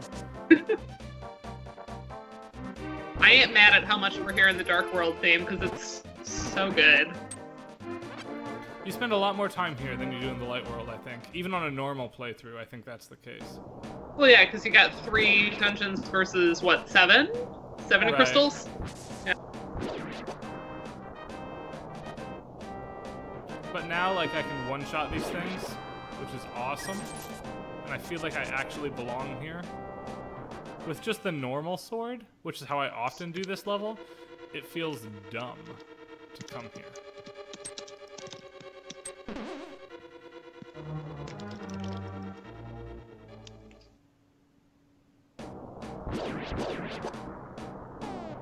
On the guy in Breath of the Wild that sells all the armor, that's Owen's job on my file, is to give me all the armor. Yeah? And he has now done it, except for the DLC stuff. Oh, yeah. Yeah, I don't have the DLC stuff either. Yeah. I'm currently trying to upgrade all my armor, so, you know, it's a lot of, like, farming for materials.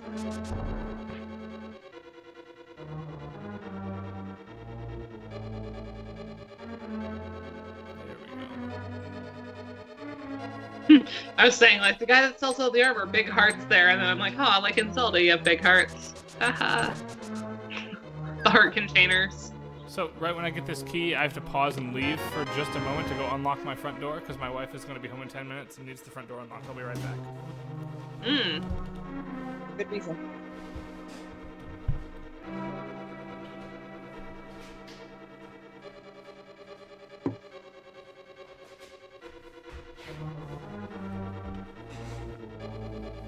Alright. I will say, as the string player, that would get annoyed seeing this Oops. notation where I'm just, you know, at least you get to stay on the same note. You're changing true. very infrequently, so even though you're like annoyed with the bowing. Also, can we still hear me? Because that was my microphone slamming into my table. Yeah, you're back. Okay, that's good. Oh, nope, I'm not good. Alright, I'm just gonna choose to be not good then. Screw it. Isn't that like the process of getting a PhD, choosing to be not good? No way, PhD, I chose to be awesome. In one tiny, very specific thing. I am the shit. Not in a lot, but in a very little bit.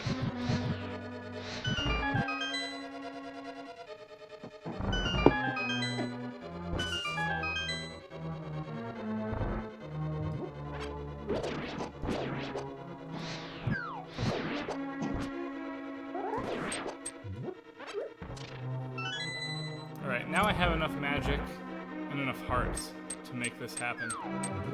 The problem with this boss, and most people don't know this, if you hit it into the spikes, it takes no damage. It's unfortunate. Yeah, this boss is obnoxious. So like right there, I can't hit it right now.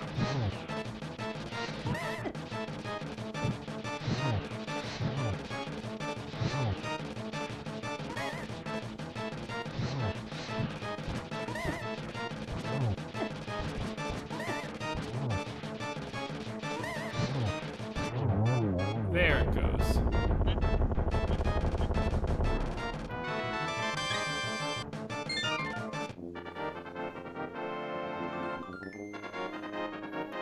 Alright, now we've got dungeons 5 and 6, which are hopefully going to happen very quickly. Specifically, there's 2 tricks in Dungeon 5 I saw earlier today that I really want to do to feel good about myself in front of everybody. You're gonna base all of your self-esteem on whether you can pull this off. That's right, for the next 20 minutes anyway.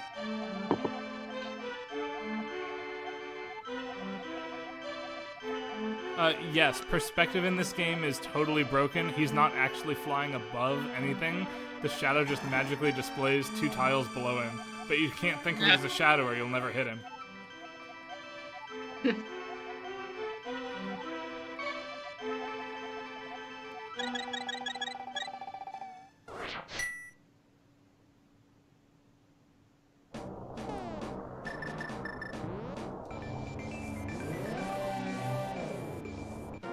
Bomb jump can in fact be done in the English version, because I'm doing it here. Oh, you mean the UK? the Ice Island jump, Jesse? Tell you what, we'll do this first just in case. You're messing with me though. Identify you to the chat. So I just asked Joe what his favorite thing about Link to the Past was, and I received the following text. I like that when you hit the stakes with the hammer, they look kind of vaguely like a boob when squished. Not a bad favorite thing in the game. Oh wait, wrong one. Also, I'm not seeing that. Oh, that's the right one. I did well.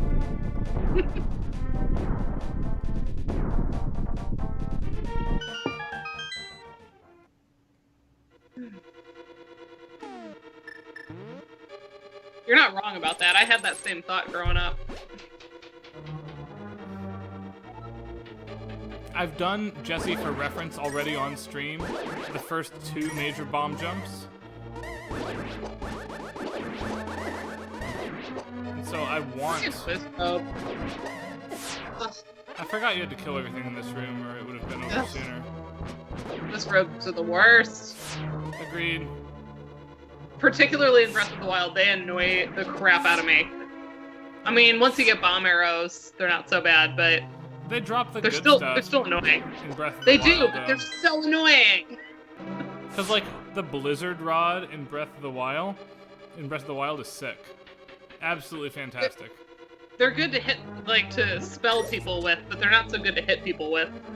Item durability seems like it's set really low in that game, and that I'm constantly looking for replacement weapons for everything.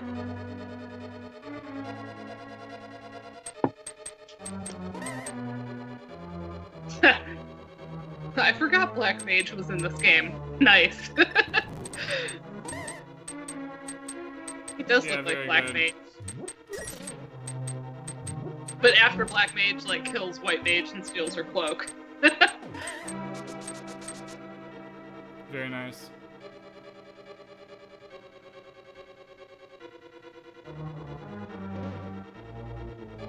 I hate forgetting what to do. I need to get a key somewhere here. I think I have to go up and right on the bottom side. Yeah, this dungeon's kind of annoying to get through. It's here. Okay.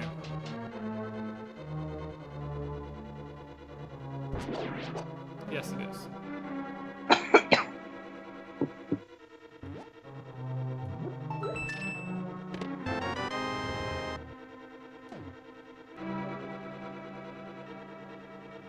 There's also one nearby, not here. Well, I don't know where. We'll kill these things. I like the little slugs. Yeah, they're fun.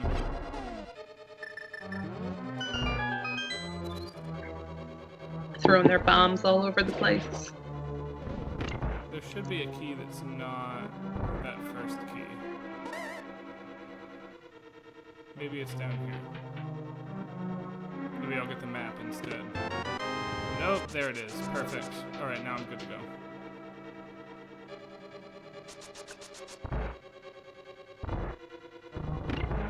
It's hard to memorize the whole thing. You're doing pretty well. We're making really good time. I'm gonna argue that I am coming admirably close for someone who has not been doing this for a long time.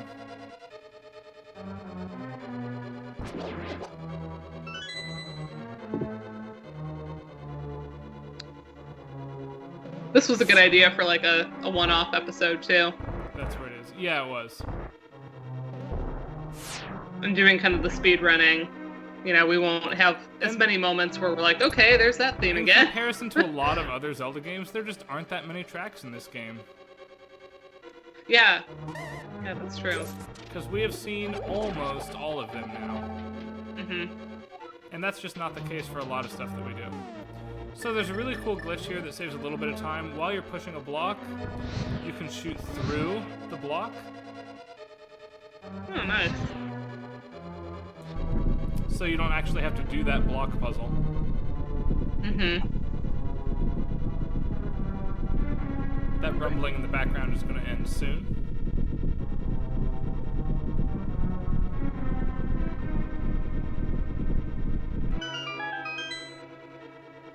The person who asked if I've checked the pedestal yet, this is not a randomizer.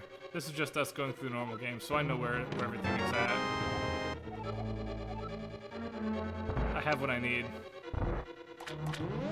I played through some of those, like the Metroid one that you sent me forever ago. They're fun.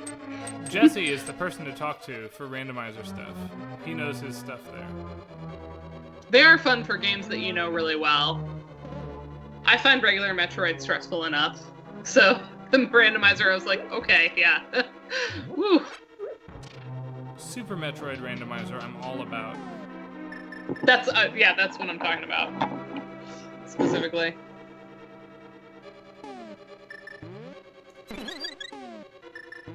There's your fairy trick, Dana. Love it.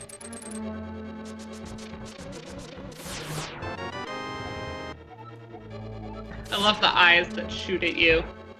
Yeah, they're excellent.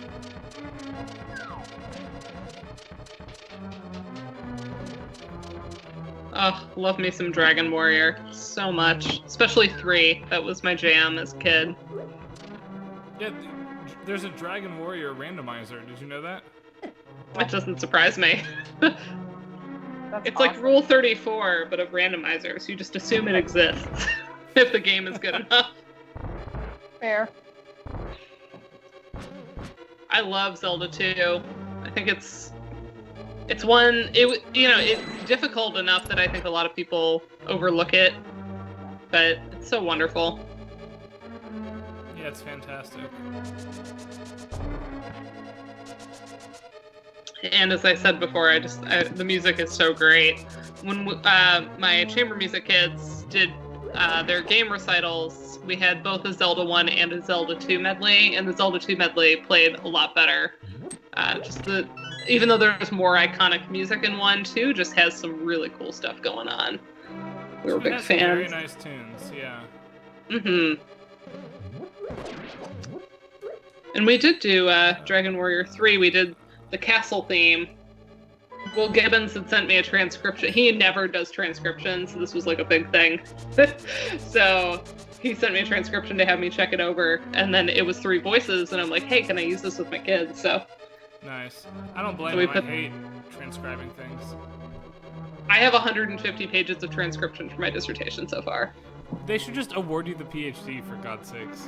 I had to make all my musical examples, and I don't want to just transcribe the little bit that I need. I have to have a full transcription, so You part make of that me is on me. incredibly ashamed of how little I have done compared to you. And I'm done. Yeah, you're done. Good for you, man. I'm getting there. I'm Do you know getting what that close. means? It means that you also need to be done. Yeah, right? I'm getting there. I'm getting there. Pages are getting added. Edits are getting done. Uh-huh. They should just give it to you at this point. I'm pretty excited about, it's like I'm going to end up at the end of this with a dissertation that I really like, that I genuinely feel is good.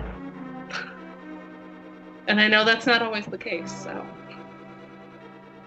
There's a lot of just get it done, and, I am moving forward swiftly, but I've also had a lot of epiphanies over the past few months about like, what if I structure it this way, and what if I reorganize this chapter a little bit, and it seems like it's all going for the better.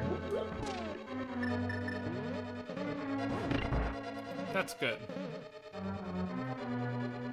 Yeah, I don't hate my dissertation, but at the same time, like, it's not ever going to be a book.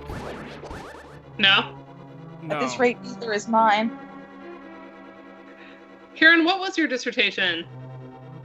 14th and early 15th century musical notation, development of what eventually became quarter notes. Wow, that's very, Very awesome. particular.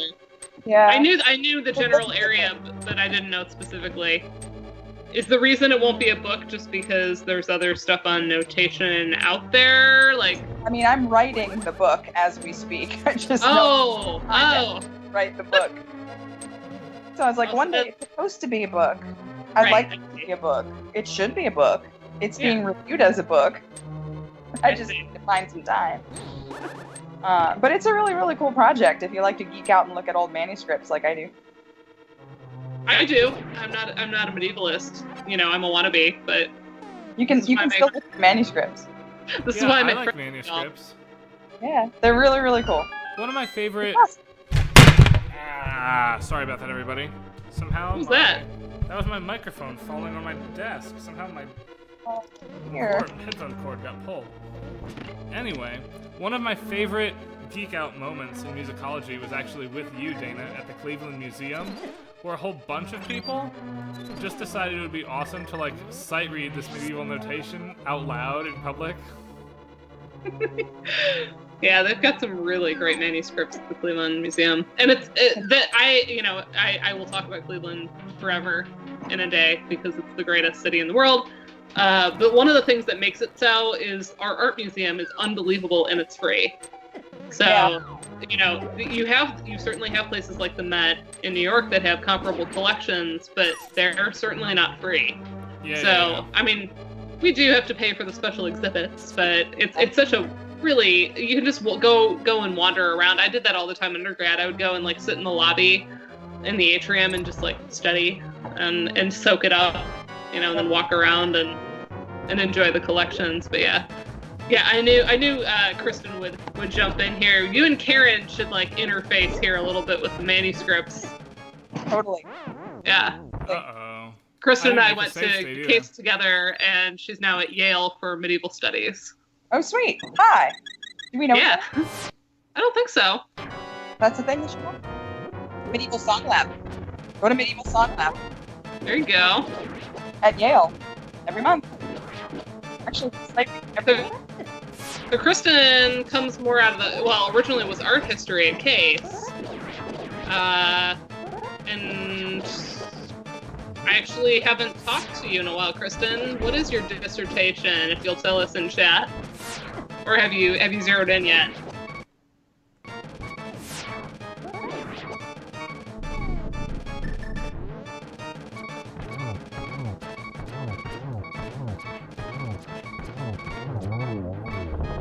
Ooh, I thought I was gonna have to reload there. Thank God for fairies.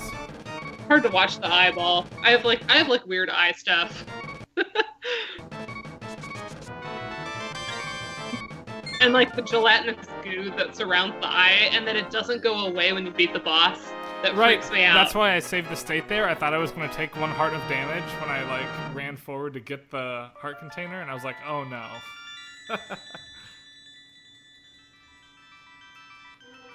Alright, we're going to see if Jesse is right, because I spent an inordinate amount of time learning this thing in Dungeon 5, and I'm going to be pissed if the American version won't do it. Because it changes the dungeon from like, we can finish the game tonight to, fuck it, we're going to have to go another week. So we will see.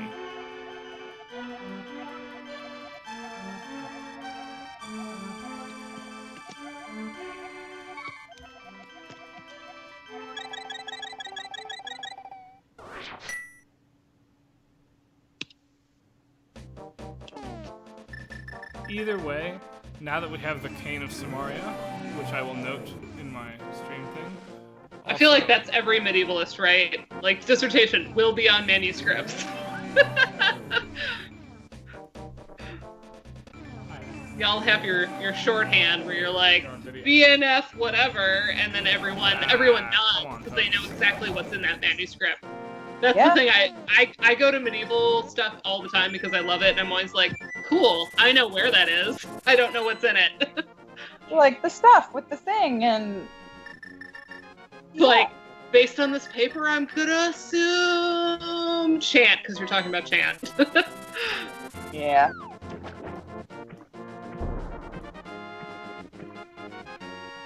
I want to announce for the record, since I got a look of incredulousness, I did not finish all of the rum tonight, specifically.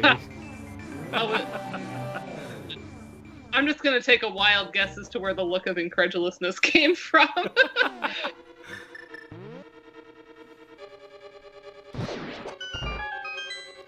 Alright, let's do this very quickly. Wait, wrong thing. Yeah. Nice dungeon. This is the one that I think that this dungeon theme fits the best of all of them. I agree with that. It's the shivering strings. Yep. This is also by far, it's not even close, the hardest dungeon in the original release. See, I find the last one you did, the Maisie one, more just logistically difficult. I don't know. I always dug ice levels, even on the NES. The comment, you really like Winter, you monster. Yeah, that's true. Holst wasn't my favorite composer on that list, but when I read that one, I'm like, there's so many of these that fit me. Nice. That was one of them. The Piazzolla, though, you make food too spicy, that definitely resonated, and I love Piazzollas. Oh, so good.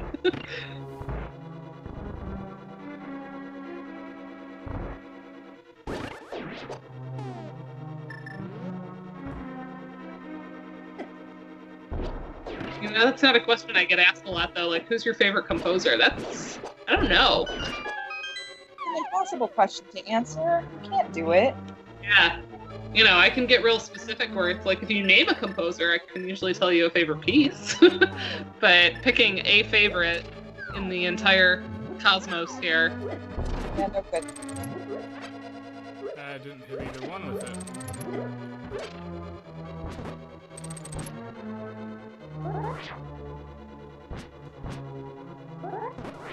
I don't think I can finish this at the moment. I have to warp out, which is annoying. Ugh. I'm out of bombs. Ugh, that warp sound. God, it's so annoying. It is annoying. Hold on. Since I died, I can just start right here. It's not a big deal. If I have to die in a dungeon, dying in the first room of the dungeon is the ideal.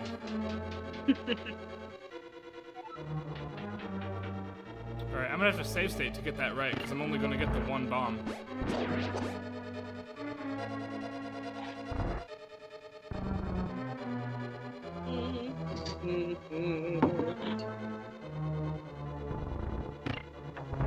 I'm sneakily grabbing what is close to me, which is Elijah Craig. Oh, I approve of that. It is small batch. Ooh, ah. Yes, very nice. We're actually, our faces are on the stream tonight. This is a first. That's why I showed it to everyone.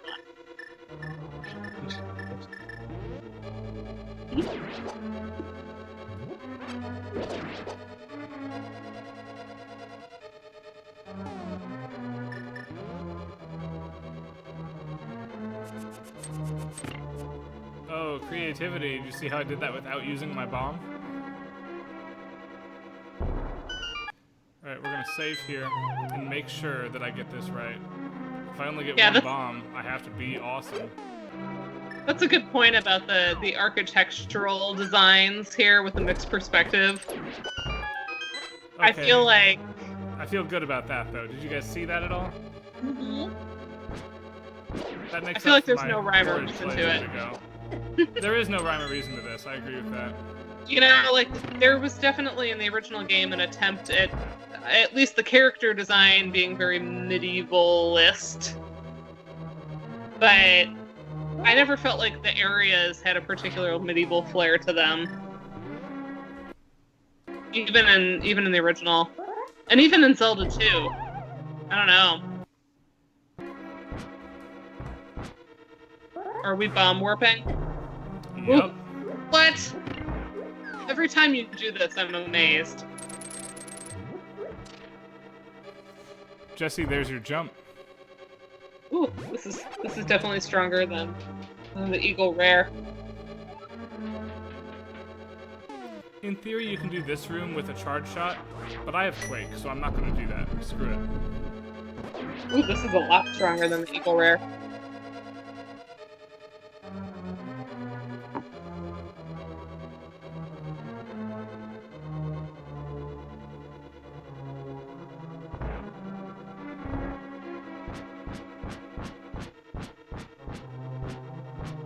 Is the sword to help you maintain your balance on the ice? The sword changes the way inertia functions on the ice. It's not perfect. Hold on. But it's better than nothing. Dashing is how you get on a straight That staircase grade. is, like, always really hard. Yeah. Yeah. So, we're going to skip that chest. The reason for the bomb jump is you'll notice that the crystal switches are different than they usually are. I can do this immediately. And now, I have a block to put on that thing. And that's the end of the dungeon now. No looping. Except for the music. Oh. Oh. Yeah, legit.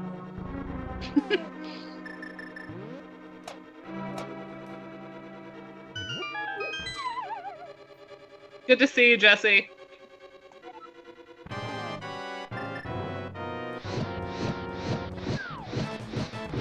There's the chicken sound again. Everything's a chicken in this game.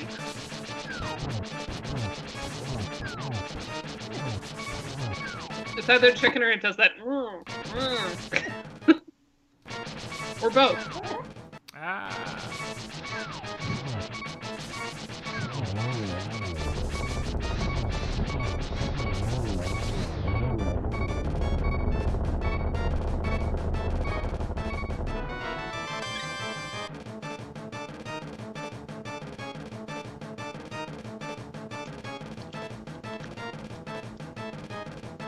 Uh-oh, I soft-locked the game. Check this out. Oh, Yeah, for now, what we're gonna do is this. And we'll just have to call the stream done, and we'll finish it some other time. it's good. Because the time it's gonna take me to figure that out is far longer than you guys want to sit and watch me fiddle in the same dungeon over and over. That's just dumb. So the next time the But we stream have to hear the starts, intro theme again. we will just assume that I finished it correctly. All right. Sounds good. Thanks for hanging out with me, everybody, especially Karen and Dana. Yeah. Until next time. Yeah, sounds good. All right. Goodbye, Dungeon. everybody. Jesse gets the Dungeon. last word. That's fantastic.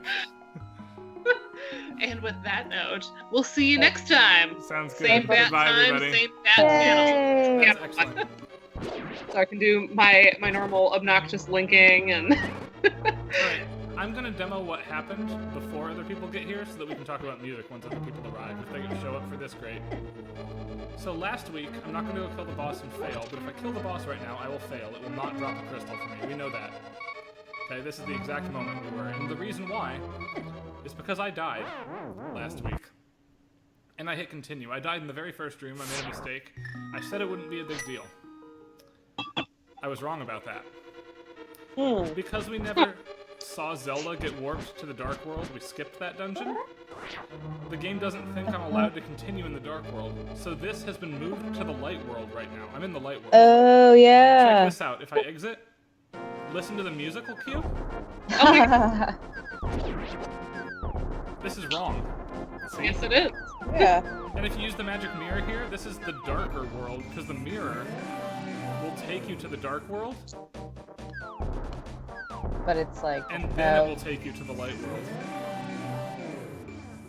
oh. And at this point, we could go back and fix it. Now, Crazy. there are some really cool things you can do in this glitch. Here is Dungeon 4, where I've done the same effect. I died and continued.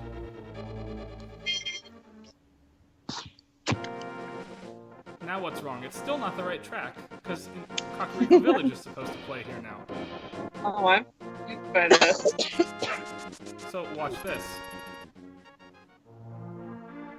Now, the palettes are all backwards, see? We're in Yeah. the Light World, but it's all the Dark World stuff. That's so weird. This looks very weird now. I'm confused. Yeah, this is weird. Wow. And Yeah, that's so That's why the weird. crystal would not drop for us, because in the Light World there is no crystal to drop. We've already gotten the pendant. It assumes we somehow beat the dungeon a second time and crashed. That's so weird that the palette is different. And the music, oh man, that's just like, And if you go inside and out, it fixes itself. See, so now we're all good. thank you. But that is why everything went to, well, yesterday, Heck. last week. Yeah. In any case, we are going to just pretend I did it the right way. Check this out. That was a perfect fight, I want you to know. That's cool, though. Wow.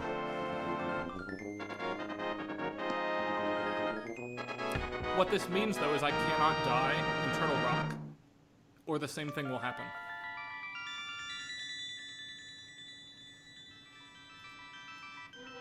No one who normally comes is here yet, so I'm going to bypass this. We can talk about this crystal theme when we finish Turtle Rock, Dana, if that's okay. Oh yeah, I don't really have one. I have thought.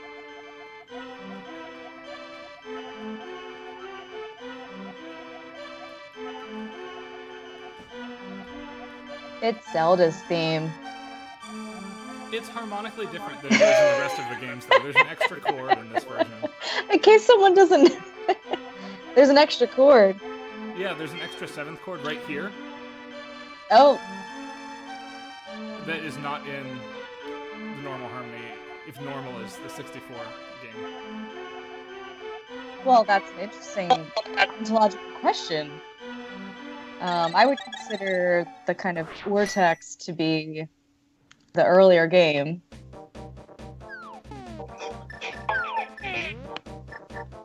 Yeah, I don't know how I feel about that. Yeah. Since a lot of the themes come from this game, especially. I mean, the main themes sort of come from the first game, but they sort of like... There's a lot more that come from Link to the Past.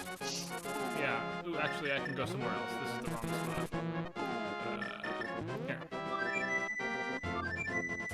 We're gonna go get the golden sword and the silver arrows, and then we can do whatever.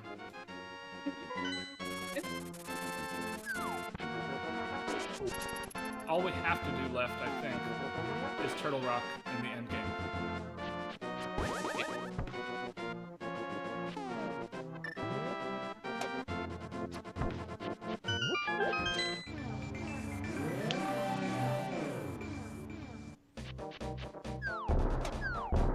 I'm inclined to argue, by the way, that the first game to make an appearance for each theme is the reference point for that theme. Okay.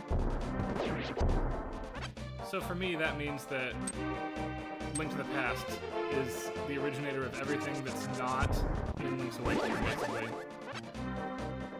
I keep forgetting about Link's Awakening. I just have to admit that. We need to do Link's Awakening on stream soon. It's my favorite of the Zelda games. Really? I love, well, the Oracle I know games, it's good, the but... Game Boy Color only sequels are my favorite. Oops, I forgot to buy the bomb. Oh, Jesse, I can fix that in a second. How, is it my mic or is it everyone?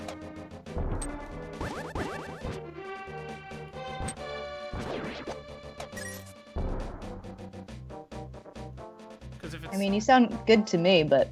Yeah, everything sounds equal over on my end. Okay. Maybe I'll just move my microphone a tiny bit closer to my face, like this. How's that? The mic was a little bit far away. Still sounds good to me. Not too close. Alright, I need this. So if I really cared about being fast, which I don't today, there's a way to get hit, and while you're getting hit, you can dash, which is normally not possible if you want to keep the bomb with you. But I didn't bother to learn that. We're gonna walk places today.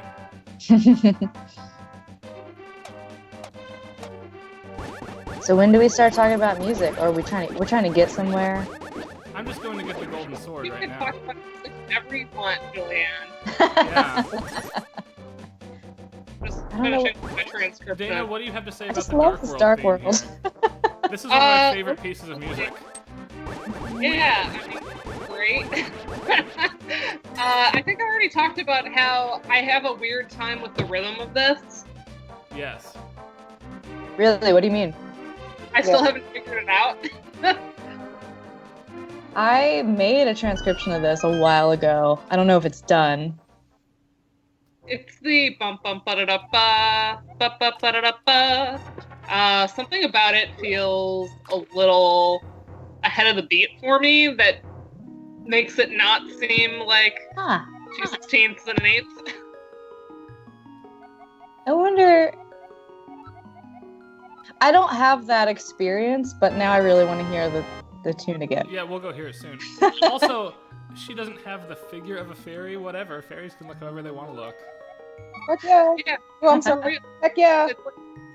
Also, have we seen Breath of the Wild fairies? They're like really imposing. So I don't know. We talked about that Yeah. last week where we saw, or I don't know, Yeah. came out.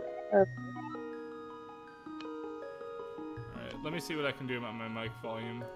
Just one moment. Got XSplit.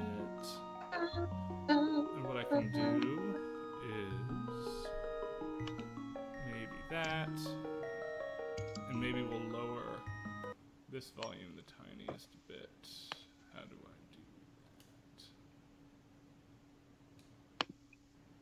do that? Alright, there we go. Super Nintendo, a little bit softer, more voices. Yes, the sword is mine. Give me the butter sword. That's from the original. Butter sword. Yep. Yeah, butter sword. Oh, so Why do you- I have why do you- something about the Dark World theme. I think it's made of. Owen Is that what wrote you're his- saying? Yeah, the sword is made of butter now, yes. Oh, okay. Like a butter knife. Right. But longer? Okay.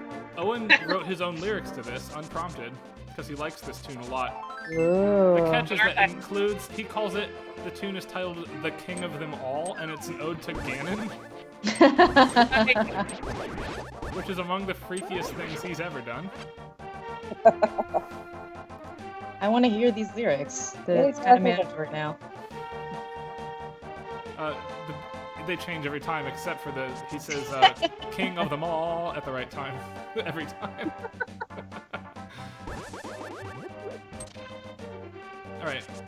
So, Dana, you said you had a list of pieces you want to hear? Where am I headed?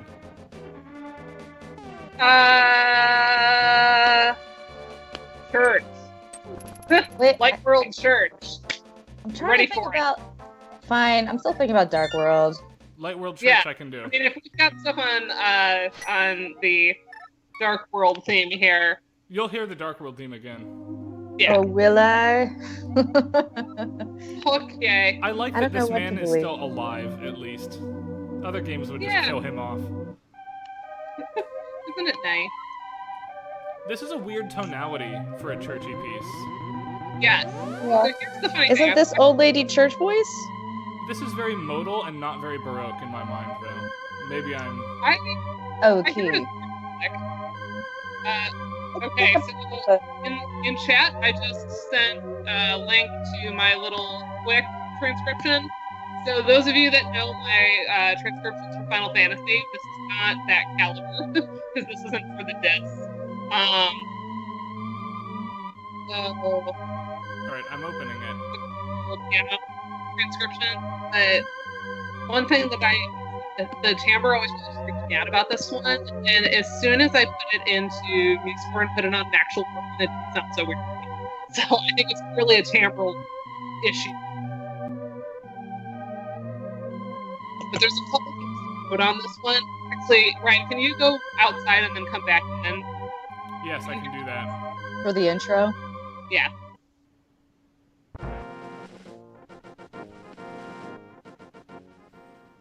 Okay. Look how it's sped up.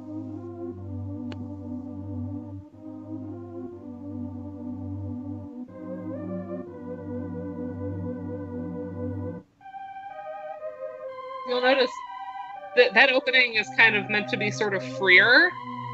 It starts in 3, and then the third measure is actually in 4 on that same figure. Draws it out, and then we launch into our straight 8 notes 4/4. The like sort of scaffolding eighth note figure. Yeah. Huh. And the other thing to note, and this is kind of my thesis statement for all of Link to the Past as I was looking through the music again, is just how much of it is just like descent in half steps.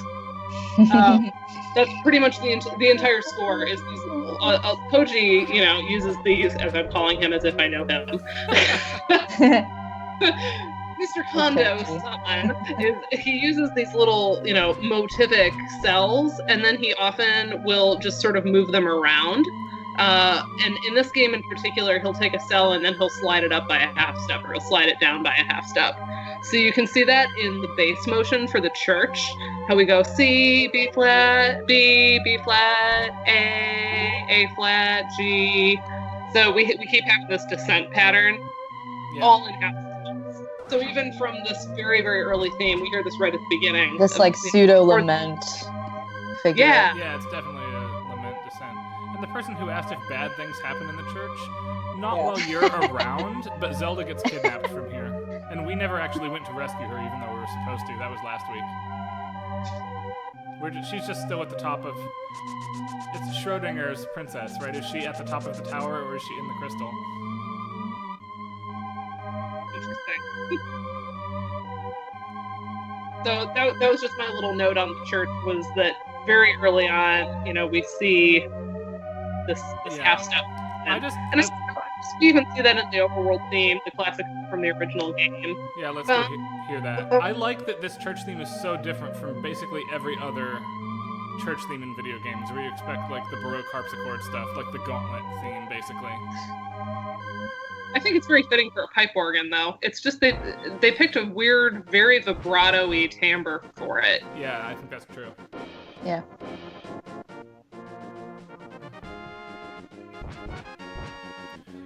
Everything from the early Super Nintendo games that is a carryover in terms of the tune from the NES, almost exclusively it got upgraded to sound like a military was playing it. Yeah. Yeah. Mm-hmm.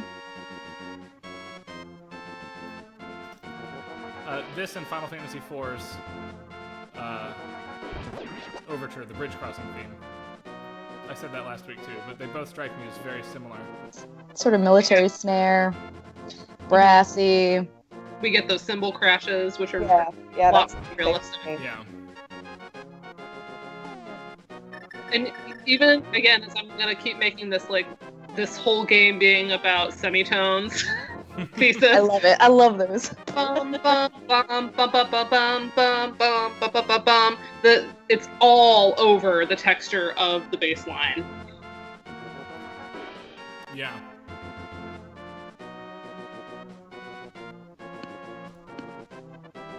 Cool. All right.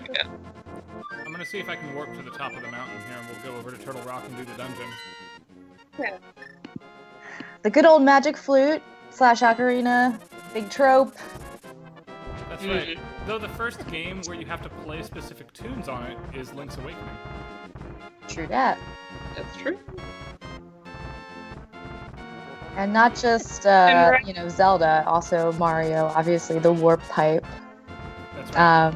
And like just classic kind of fairy tale. That reference actually made its way into the very end of my dissertation.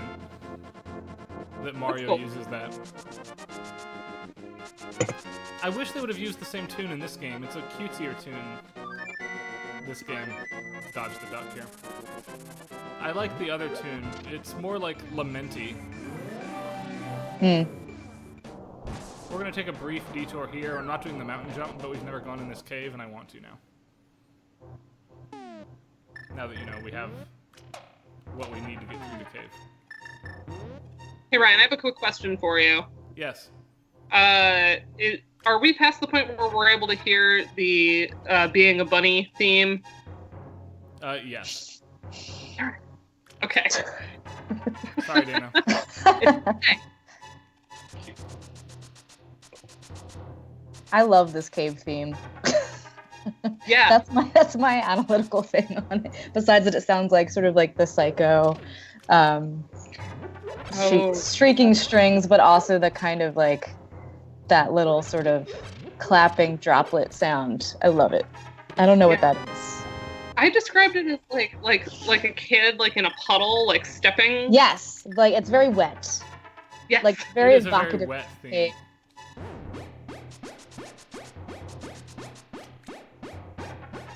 And the drums with all that reverb. Yes. And the timpani, which makes a fun appearance here. Hey, listen very closely when I get hit. Everything has a reverb in here. Yeah. Listen to the sword. Yes. And when you get hit. Yeah, I think I noted that in my senior thesis back in the day. I didn't have anything to say about it other than, hey, that's cool. It really gives the cave a sense of atmosphere that it wouldn't otherwise have. Yeah.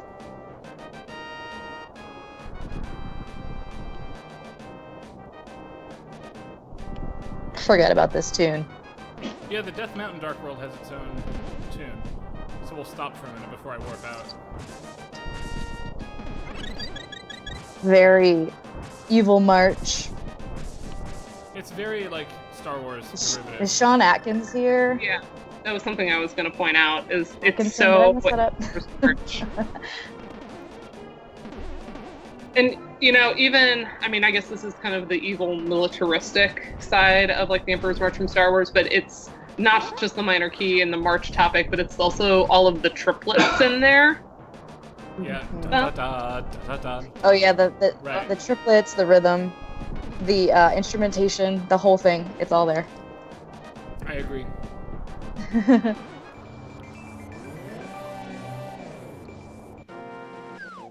Pretty wonderfully doomy. I'm a fan.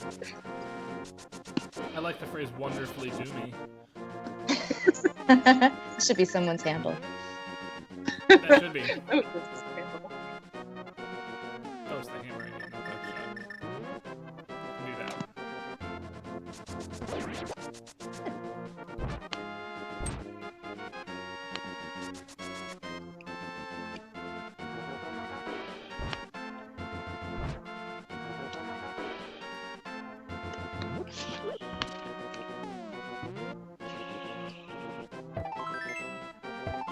It got really quiet. Yeah. Yeah, sorry, I didn't have anything to do. Have we talked about the main theme yet? The main You overworld theme, managed to yeah. miss that in the first 2 hours. Come on. Say much. Here we Other go. than things we've been repeating again. Ugh. One of the weird things about this game, and one of the reasons I think that it gets challenged as the best one, is that every dungeon theme has the same music once you hit the Dark World. That's its major flaw. That's the game's big problem, yeah. It's true. Actually, that is something that was sort of noticeable. Weirdly.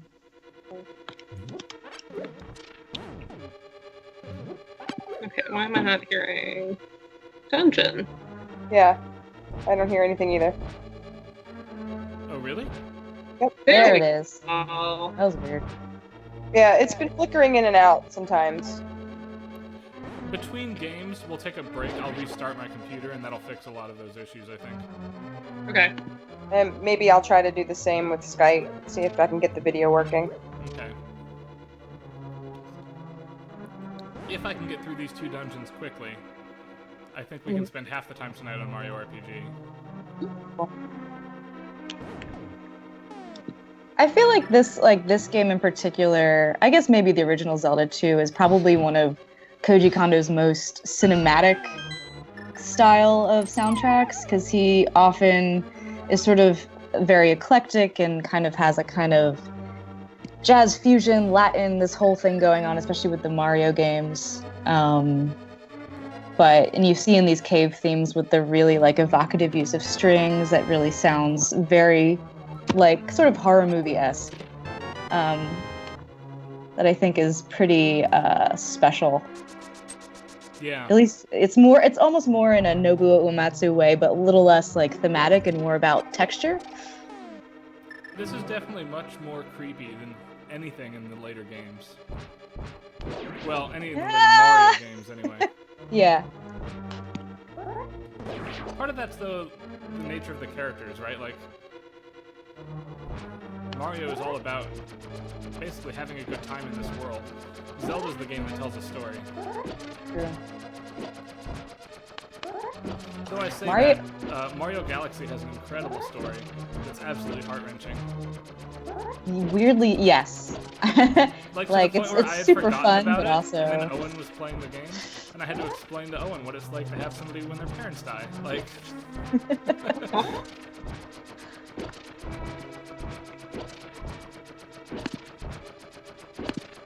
Okay. As I finally finish my transcription here. So, the main thing I have to say about the Dark World dungeon is, and it was good that we got a minute of the Death Mountain theme, because I think the Dark World dungeon theme is more similar to the original Legend of Zelda Death Mountain theme than Death Mountain is to Death Mountain. So I have a transcription. It's not a full transcription of both, but it's just a snippet of both dungeon theme that I'm going to link here. So the main things that I notice are the constant eighth note motion in this, and the Yeah. strings, yeah. in this case, it's in the strings. In the original, it was the bass line. We just had a constant coming against that. And then beyond that, it's just the flat out happening everywhere. And I think in particular, I'm not hearing the Dark World dungeon all of a sudden. Where are we? Yeah. I'm still in the dungeon. Are you guys not having sound? No, I It's keep cutting pretty in and out. Yeah. Yeah, like whenever you're not talking or something, it's not engaging. Yeah. Weird. Anyway, it just happened there. That where we have the bum bum bum bum bum bum bum bum bum bum. That's really similar to me to the kind of chromaticism happening in the original Death Mountain theme, or the bum bum bum bum bum bum bum bum bum. Oh yeah, for sure. So I think that there's a thread here, you know, where the original had a lot of this motion in half steps, and then we just expanded the sound palette a lot for this game, and I think took those elements and made them bigger and more expansive and wrote a lot more music. But the seeds are all there from the original Legend of Zelda. Nice. Do you hear this as like a tremolo with 8th notes or like 16th notes? Or I think it's 16ths. It's kind of a tremolo-y. It certainly gives you that same nervousness that a tremolo would, but it's not. Yeah, It's it not seems pretty fast. straight. It's not so fast that a string player would go, "Oh my god!" You know, I can't play that. I have to play this tremolo. Right. There's You're dead. I am.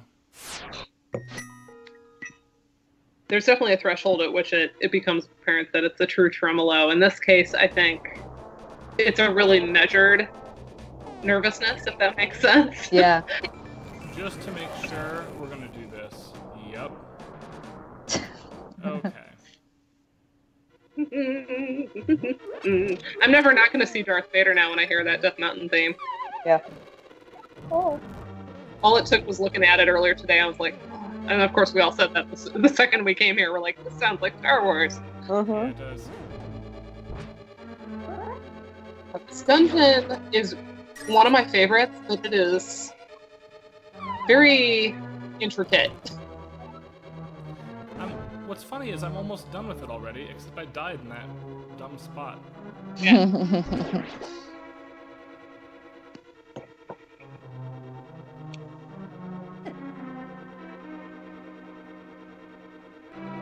Joe makes a good point about the fact that, you know, in the light world we only have 3 dungeons, so the fact that they all have the same theme is unifying, but here it just gets to a point where it makes the dungeons actually blend together. I think that's true. I come back and I'm like, oh right, this dungeon. Yeah. I agree.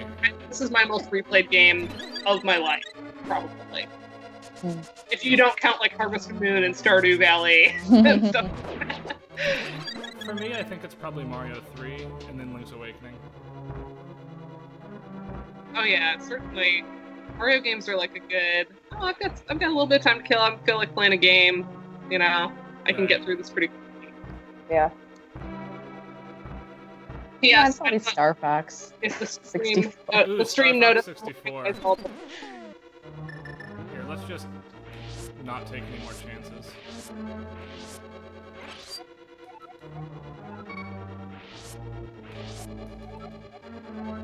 There we go. All have stuff. Don't. I really liked having a net in Skyward Sword and kind of missed it in Breath of the Wild. Mm. I Oh, liked catching bugs. One other link here. Link, get it? Link. There's one other Oh, link never here not funny. between Death Mountain and the dungeon theme that I can't believe I didn't bring up is if you notice the tremolo here in the dungeon theme, it's all tritones. It's the whole thing. It's just tritones and then they move. So we've got right? Am I wrong? I can't hear it. So I don't know. I don't think it's always tritones here. It's a lot of tritones. They're certainly not. A lot, I would grant. Yeah. Okay. I think they might. They're I mostly think they might all be. No, I think. You know what? I'm gonna go on the hard claim, the strong claim here that they're all tritones, because I feel like making a strong stance. They're all tritones. So I'm almost always wrong when I say that, though. my point was just going to be very simply that original Death Mountain theme is also very reliant on tritones throughout. Even if you look at the transcription I posted, the first one is an F to B, and the original Death Mountain theme is F to B as well. Okay. What's your favorite tritone? Ooh, that's a good question. That's a terrible question. Don't answer that. The answer is I'm a vocalist and keys don't matter. Oh. Oh no. Vocalists. Ooh, look at all these Imperial March mashups with our Death Mountain. That's the way out. It's this way. Oh my god. I've been seeing I'm a sure lot of there are mashups. mashups. That does not surprise me in the slightest. I keep seeing mashups with the Thomas the Tank Engine theme, and they're delightful. Oh, good times.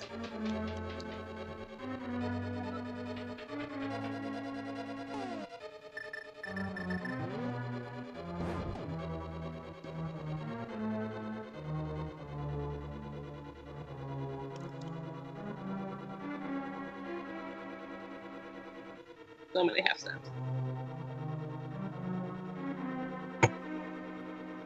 Sound like tritones to me. So this meat isn't as good as last week for sure. Which one is it? I have leftover Prosecco from New Year's, so there's that. And it's really cheap. It was like from Walgreens. That's exciting. Very.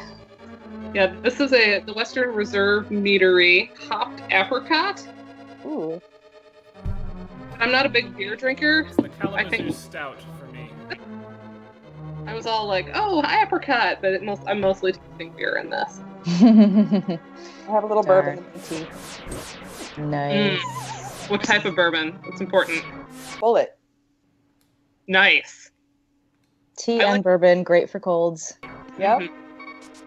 It's good. I'm all about the bullet guy.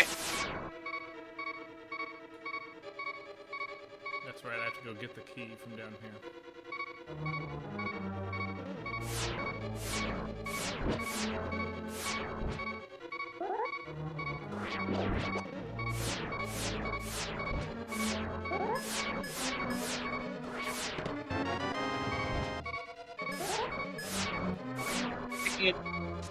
Hello, Dominic. Sound effects. Oh man, okay, I'm not excited about that in the slightest.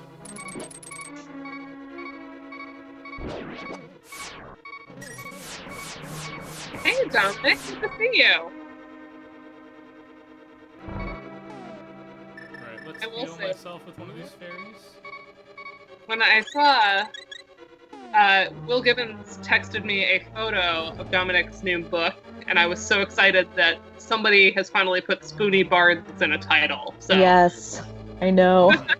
I think that very shirt. proud. That shirt that we found. Yeah. Oh my goodness. Uh-huh. I think that's in my wish list. Oh, Yes. so close. Karen and I have a little bit of an obsession with Redbubble. I don't think Yes. obsession is the right word. I think it's an Complicated. exploration of possibilities. Yeah, that is not so for me. Well, I have not yet purchased anything else other than the Zelda shirt. Woo! I I love It's that. not supposed to come back to this room. Sorry, everybody. It's this way. Just watching you fail. It's really No, funny. no. Do you know the way, Ryan? Yes, I do know the way. I have my medieval T-shirt on from Redbubble, but you can't see it because the video is not working. Sad, but I dressed for the occasion. Okay, that sucks. Maybe I don't know the way. The way is past that Helmasaur and I can't do it. So everyone knows I'm quoting the Knuckles meme there, right? Oh, yes, yes. Okay, I'm just checking. I feel Silence. like we're in touch with memes than ever before. So now I'm like walking around at the high school when I'm teaching, and like there was a kid the other day that was saying to another kid, like, "You touching my spaghetti," and I'm like, "I know that one." Now that I don't know. Oh man. I think Karen and I just keep preaching the gospel of Redbubble. You can get anything on a shirt. It's amazing. It's true. And not just shirts. I mean, you can get like laptop skins, tapestries. Yeah. That's you know, what I need. phone covers. It's pretty amazing. I actually have quite the little wish list of stickers. Yeah. Those often are like put 4 in your cart and they're 25% off. Yeah, exactly. Which is why I still haven't gotten any, because I keep adding more. And then the discounts happen. Oh man, I love Link to the Past bosses. You're gonna Alright. read it before we can even talk about this great music. Really complex. It's I like wish a, it wasn't- it's like a 6-second loop, Julianne. Yeah, here's a quick I know. ignore the fact that it's being a bunny. I was using the same use4 file. By And the I way, didn't- it doesn't end until I pick up the heart, so what do we want to say about this music? Yeah. So I linked in the chat. You'll see I linked my little like quickie little transcription here. Hey, look, it's half-step motion again. Bum, bum, bum, bum, bum, bum, This is so, Yeah, Like- for sure, half step motion. this is like Chrono Trigger on safe mode, like just like a little nugget of it. Yeah. Yeah, of the Yep. combat You beat. know, is the rhythm here, this constant eighth notes and this bump, bump, bump, bump, bump, bump. This gets used in some of the Ganon stuff later on. Okay. I think this is I don't know, there's something spiky about it and dangerous, but there's also the arpeggiation that's happening in the ostinato pattern. Group That is such a like a boss theme trope too. Yeah, it is. Alright, here we go. Ooh. And then the brass still have chops in order to be able to play this fanfare. Mm-hmm. It's amazing. It's real quick. This is something I note a lot. When you asked about the tremolo thing earlier, often stuff is so fast. If I were going to play it on violin, which I often do, arrangements of, I have to practice the tremolo play. That was a rare fan for it wasn't really a tremolo in the Dungeon game. So some of these brass licks, like almost possible to play them at. Hey, is it just me, or as we hear Zelda's theme right now, is the crystalline accompaniment faster than it is in later iterations of the tune? The crystal song? Right, well, Zelda's Lullaby, we're hearing it right now. Right. There's Yeah. like a crystal synth sound on the top of the register. That the harmonic rhythm of it in this arrangement seems faster than it does in subsequent games to me. I don't think I can even think of other games in the moment. You know what I mean? Right, yeah. That line, I think it is moving faster.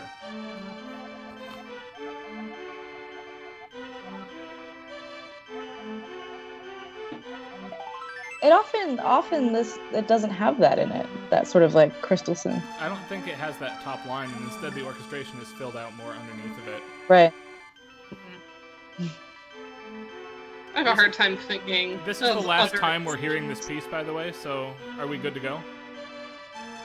Yeah, I don't really have much on it. Okay. It's Zelda's theme. Zelda's the boss of the whole game. I really impressed Owen the other day. I sang that into a vocoder and then played it backwards, and he was so surprised that Skyward Sword came out. I love it. Nice.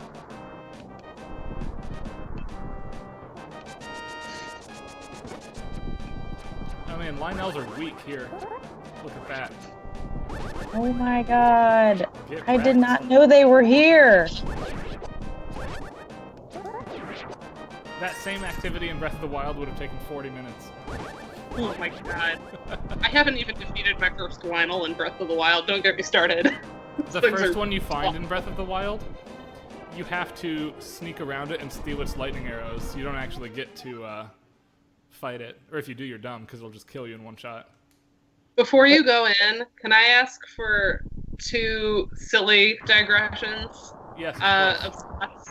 Okay, the first is I think both are in Light World. Yes. Does it make more sense to do it after the dungeon, because I can't warp back here? Oh, yeah. Yeah. Okay. Digressions before the pyramid, then. How's that? Yeah, that sounds good. Okay.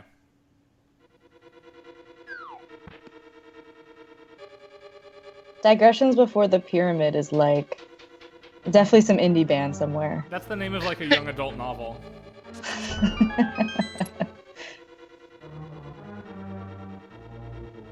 Or maybe my entire musicology career before I run off to be an Egyptologist. That's right. Nice. That's actually really good.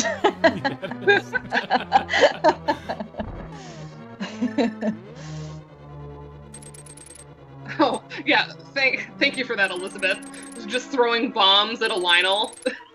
Oh God. Would take half an hour. That's a real dumb way. It is a real dumb way. But, I've been known to do that with, like, those little, like, skull dungeons full of moblins or whatever. Just, like, stand in the eye and throw bombs in, and then they get all confused and they can't see you. Yeah, sometimes it's fun to be kind of hide and just kill them slowly. Mm-hmm. I should try that, though.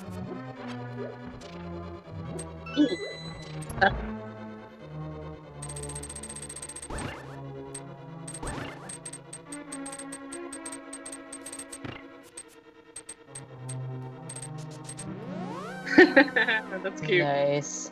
Thank you. Do not resist.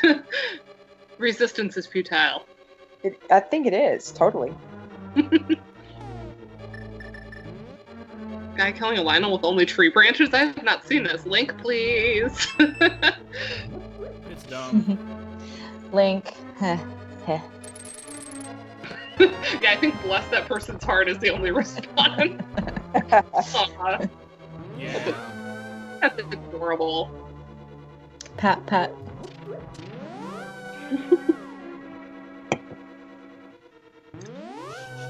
Ugh, that warp theme. Gets me. Oh, it's the bottom one. You get to hear it like 4 more times now. Ugh, it's so How gross. do they even make those sounds? Like that and like the mirror theme, No. which seems sort of like a Windows 95 startup sound at the same time. Let's see if Google helps us. I'm gonna guess no, but you never know. How you make that sound? I want to like analyze it on There's... audio or whatever. Oops. Well, that's not how.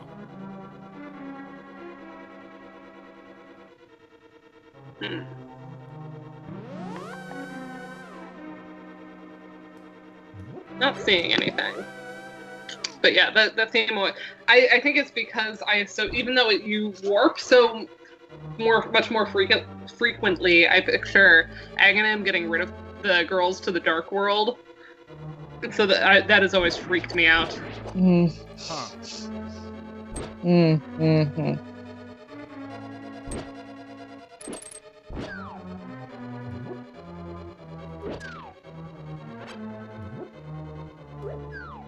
Yeah, one of the reasons I don't hear this as tremolo is first of all, very playable even at this tempo. Mm-hmm. Yeah. So something about the accent thing that makes it seem very measured to me. Yeah, so I was wondering, like, if the effect Alright, we're gonna do it the other way. just seems like a tremolo-y kind of moment musically, while I also agree it just sounds very measured and it like is not that fast. So it's just sort of like a stylistic thing almost. I was trying so Even hard to be cool there. That distinction can blur sometimes. I You can agree that use- It's easy to hear it as tremolo, but if you think about playing it on the violin, you wouldn't play it that way ever. Right, like literally it's not. Right. That. Yeah, my tremolo gets so much faster than this, but Yeah, composers use both to imply agitation Mm-hmm. and anxiety. Especially Yeah. how chromatic it is. Yeah. Yeah. And tritonal. Yeah. It's all Oh. tritones. It's all the tritones.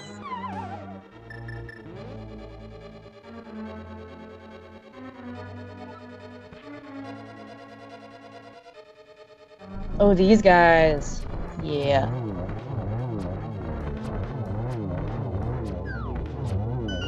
This is the fun. This is like a Mega Man moment. Like, let's fight the guy that we saw before. Yeah, exactly. That's always the worst part of a Mega Man playthrough when you're just like, oh god, I gotta fight all the monsters over again. This is the worst. Since you have all the good equipment now, like you one-shot them and you feel like a speedrunner even if you're not one, so whatever. I feel like that's, even having all of the right items in a Mega Man 1, it just seems like having to face them all in a row like that is always such a gauntlet. Mhm.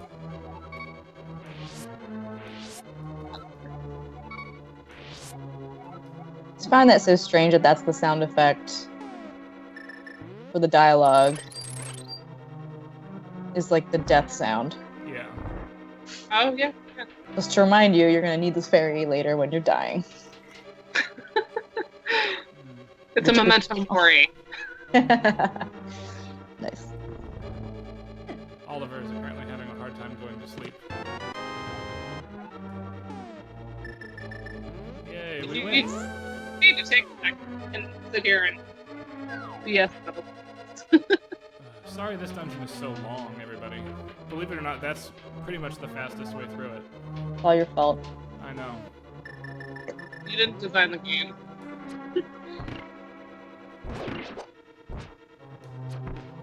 How do you...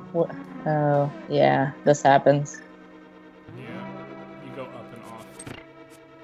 Not that big of a deal.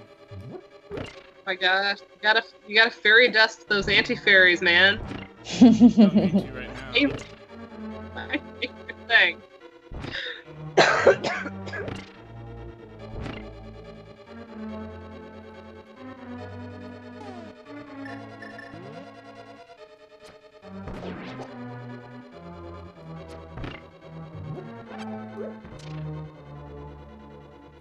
That's the other one.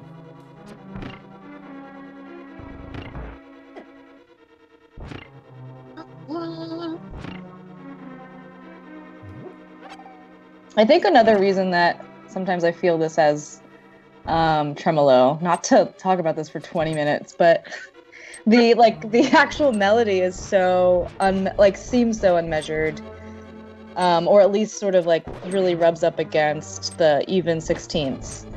Mm-hmm. So sometimes it just seems just a little off, as if it were sort of like an unmeasured tremolo kind of sound. But again, it's Totally.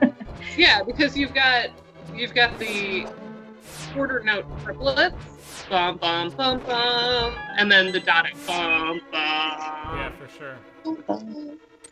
Yep. I always hear those little bum bums as like, you know, that's like universally something dramatic happened, right? Bum bum bum. Dun, dun. There's a bunch of them.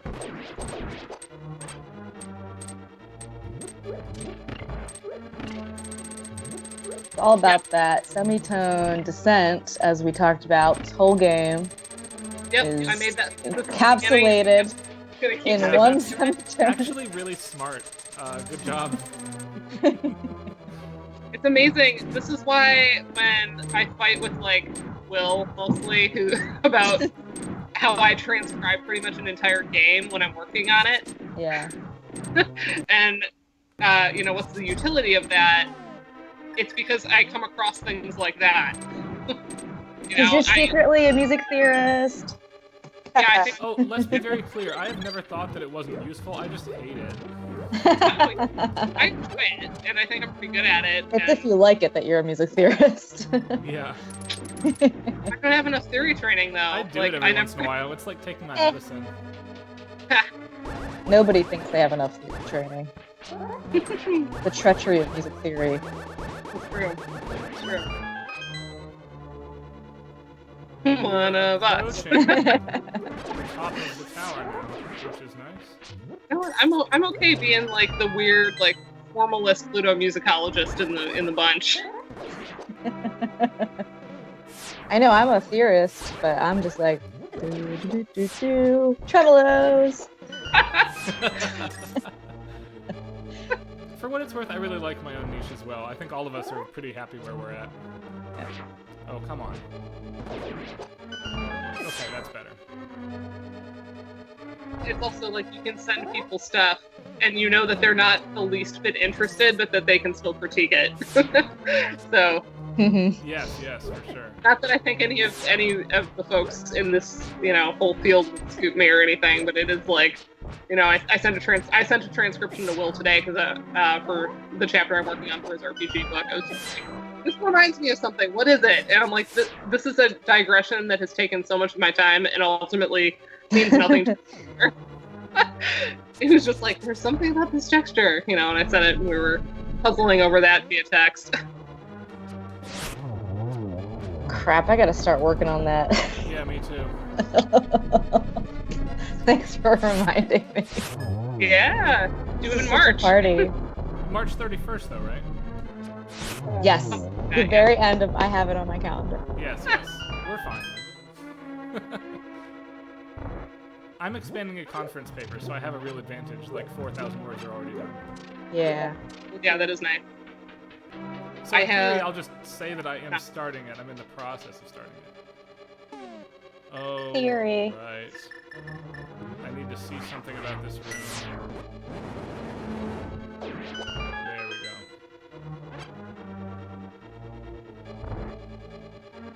Is anyone on the stream not in this book? Karen, you're in the book too, right? Me? Yeah. Yeah, isn't it? It's just like a big party. Yeah, it's the Bard's Tale. Yep. Sweet. Nice. Yeah, very good. Yeah. But I want mine done before spring break because I am not spending spring break writing it. I'm taking a vacation. Amen to that. Where are you? Where are you going? I have no idea. I've just decided that I need a freaking vacation, so Good for you. I'm deciding in my head what I want to do. Julianne, is this your Final Fantasy IV stuff? What are you doing for this one? Yeah, like the time stuff. But I'm oh my like, god, I love that paper. Nice. oh, I've been wanting you to publish it since you gave it. okay, maybe I'll do it. Just needed one person to say that. Yeah, I'm really excited to see that work in print. Thanks. Okay, I can do this.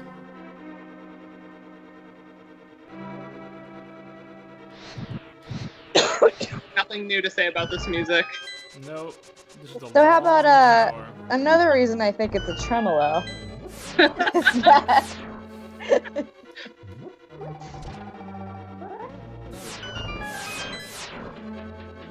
effects. They're awesome.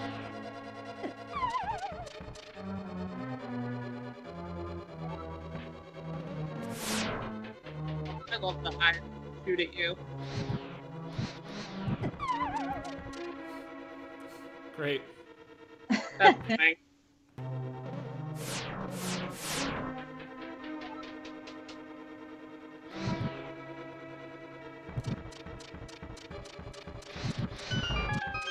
There we go.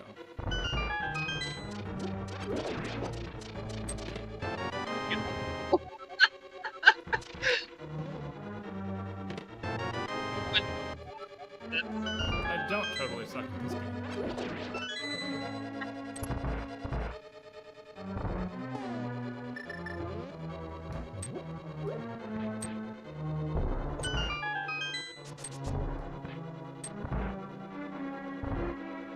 Okay.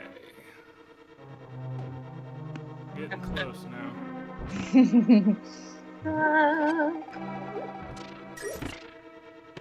I love that. We have to stop the half step somewhere, so we just go, bah!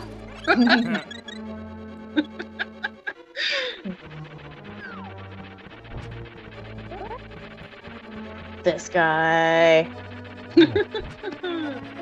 one of the most memorable bosses for me as a kid. It's because he sucks. He sucks. He's got those googly eyes. He's terrifying. But then you sort of memorize his move. I just hate it. I was really scared. Hold on, we're gonna do that. I don't want to lose again. More for the sake of time than anything else.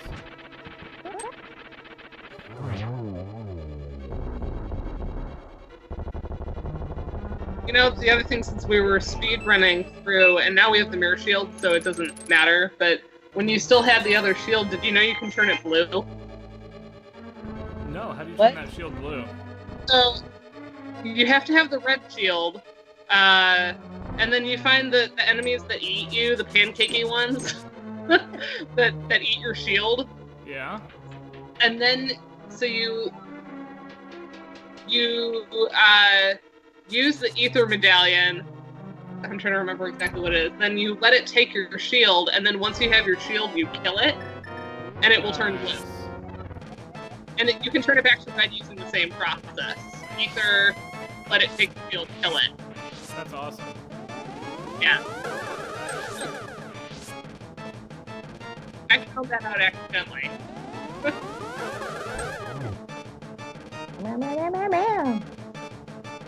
Oh, the creepy right there.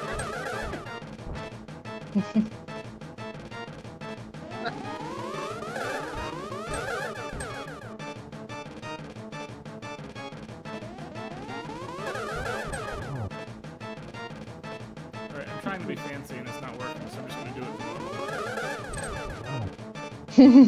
it. Did you know? Now this is really funny. If you want to be really silly right now, you can deflect his stuff with the bug catching net. Yep. Yeah, did you just do that? It's required in some of the speedruns. Because you don't get a sword in randomizer. Don't do that, bug catching, that's great. Because it makes a swiping motion. So fun.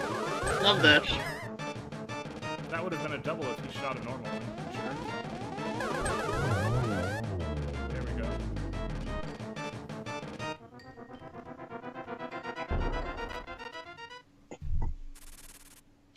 This is some Chrono Trigger stuff here.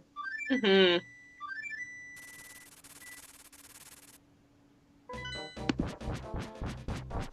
Dana, tell me where your two diversions are. Somebody tried to call my Skype number, and I have to text them and say, don't call me right now. Yeah, that sounds good. You must fill time for a brief moment. I must fill time. I want you to go to the light world and go to the fortune teller shop, if you will.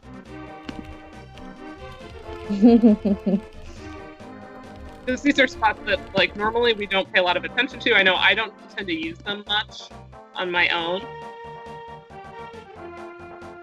Oh, it's a Dark World stuff. I had a question for you, Dana. Yeah. Would you put, what kind of key or mode would you say the Dark World?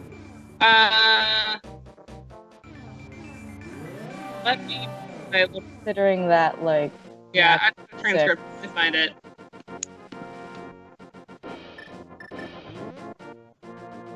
The fortune teller shop above Kakariko Village.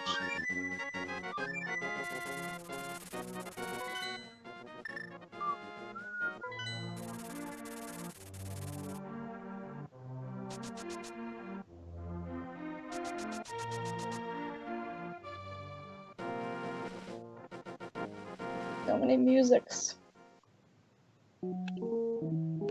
Oh god, this. Let's just take a second fortune teller. before we talk about it.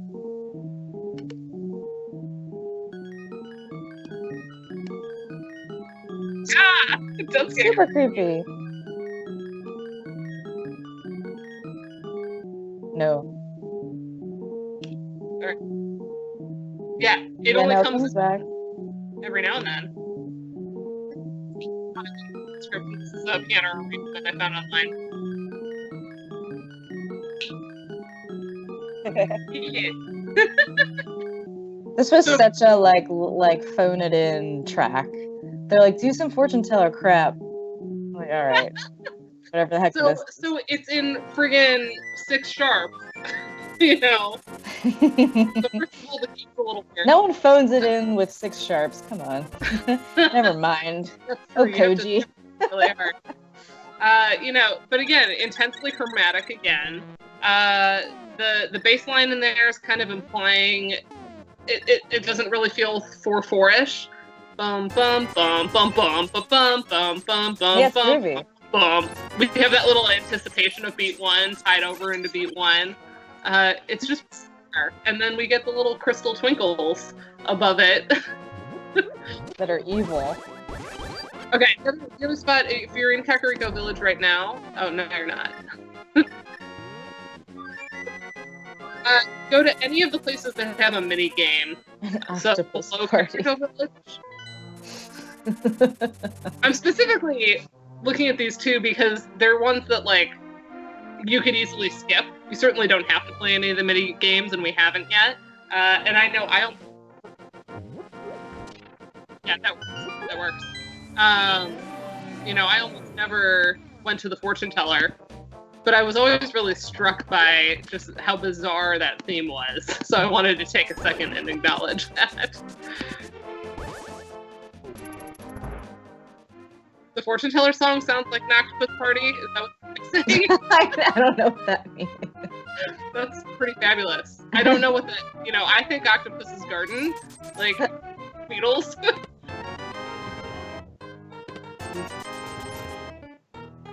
Yeah, you might as well play the game while you're here, and then add a second. This is a cool song. Track. Yes. Yeah, so it's kind of right. So the other thing to notice, again, this is not my transcription. This is on one of those like NES sheet music fan sites. Yeah. But you'll notice that what's happening in the left hand is very square. Oompas, oompa, oompa, oompa. But then we have this grouping in the right hand that we've seen elsewhere, where we have 3-3-2. We keep having these like. It's almost like a bizarre ragtime that sounds nothing like ragtime. Yes. Because it's not piano, and it's like. So yeah. The other thing that I wanted to link this to, and this is a really bizarre connection, is check out my transcription of Being a Bunny, which is right when you wake up in the dark world. So linked in chat here. Yeah, I mean, since we can't hear that one again, but you'll notice that same that same rhythm is showing up now in the left hand. Yeah. But then the top of it is the bump, bump, bump, bump, bump, bump, bump. It's the same rhythm that we hear in the boss music. Yeah. So it's like it's meant to be the silliness from the mini game. Yeah. But it has the right rhythm for it. Right. So I thought that was kind of an unusual connection there.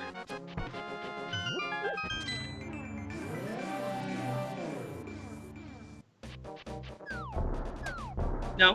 No.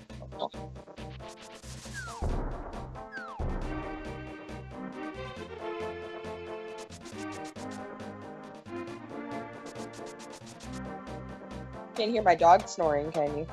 No. He's snoring really loudly.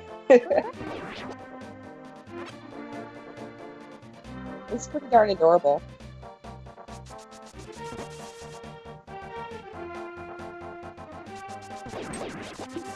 Perfect. Almost done. Woo.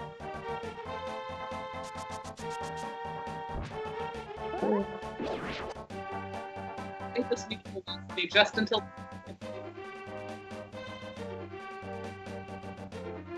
Yeah.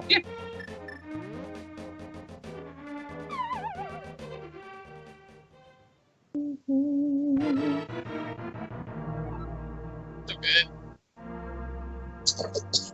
Yeah.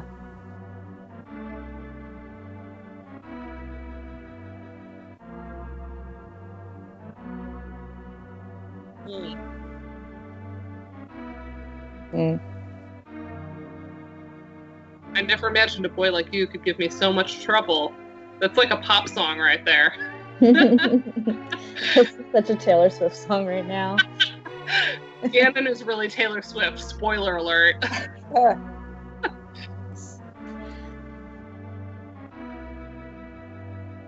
Again, it's all just like bum, bum, bum. It's half steps. Up. This is Gavin's theme, right?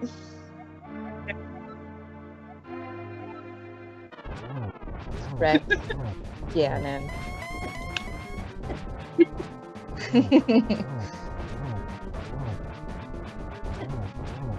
Oh my god, his theme is so good. Here, let me link it.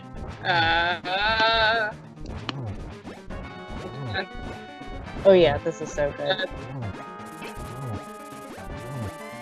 It's my favorite. Yeah, I'm gonna say it. It's my favorite fight theme in all the SNES. Ooh, bold statement. So similarly, Kefka, what is it with 7? Why do we like 7 so much? Wait, is that the one? The one? Yeah, from 7-8. Like, what is it using 7? It's unstable. Oh, you mean not Final Fantasy 7, but 7 the time. Ah, yes, because it's like the whole world's ending. Prog rock element. I know that is there in the Uematsu in particular, but I think there's something about unequal meters for really tense moments. We also see this in Super Metroid. We're in like a 10-8 at one point.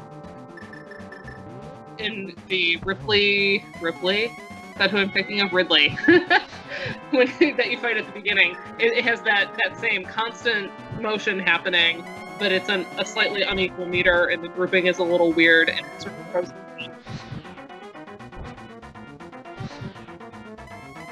This is so like Prague. So Prague. And we see Uematsu loves that too. But there's something about like a Prague rock boss battle. Somebody is going to make probably a whole, maybe a whole book, or at least a big chapter on it. I doubt it'll be me. I think somebody will beat me to it, but it's there. It's there.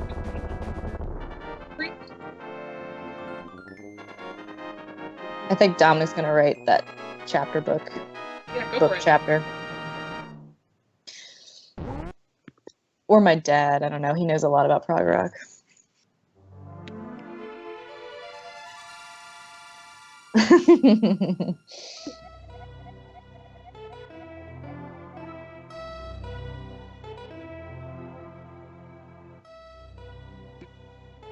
Yeah, I'm not so big on this one. This is the Triforce Room theme. Yeah. And it comes back a lot in like the official Legend of Zelda arrangements, like orchestral arrangements. They like to include this as sort of like an interstitial connector track. And I'm like, what is this? But then I remembered I never actually beat the game. So, yeah.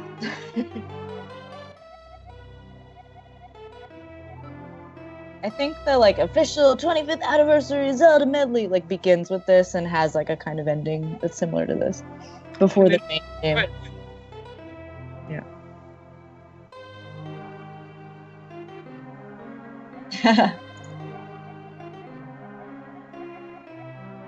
Yeah, I honestly don't have much on this one. This theme kind of bores me. Like, it's...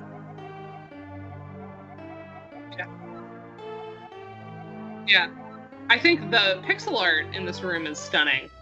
I love that drapey effect that they get. It is very weird, yeah. Yeah, it's so good. It's like an unusual perspective because you're not bird's eye view. And this track also, I feel like you could overlay Zelda's theme on it and it would be basically the same. Yeah. It's very, very similar. Yeah.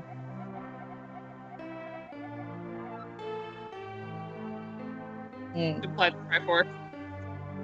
Like Triforce. Oh, here we go. So, Ryan, apparently people can't hear you, but we can. I can. Yeah, We're talking to you. Okay, I'm talking now. There we go. Aww. Turn of the king. Okay. It's okay, I didn't have much useful to say anyway. Ooh, Return of the King. That's not. That was a half-step motion there as well, wasn't it? Yeah.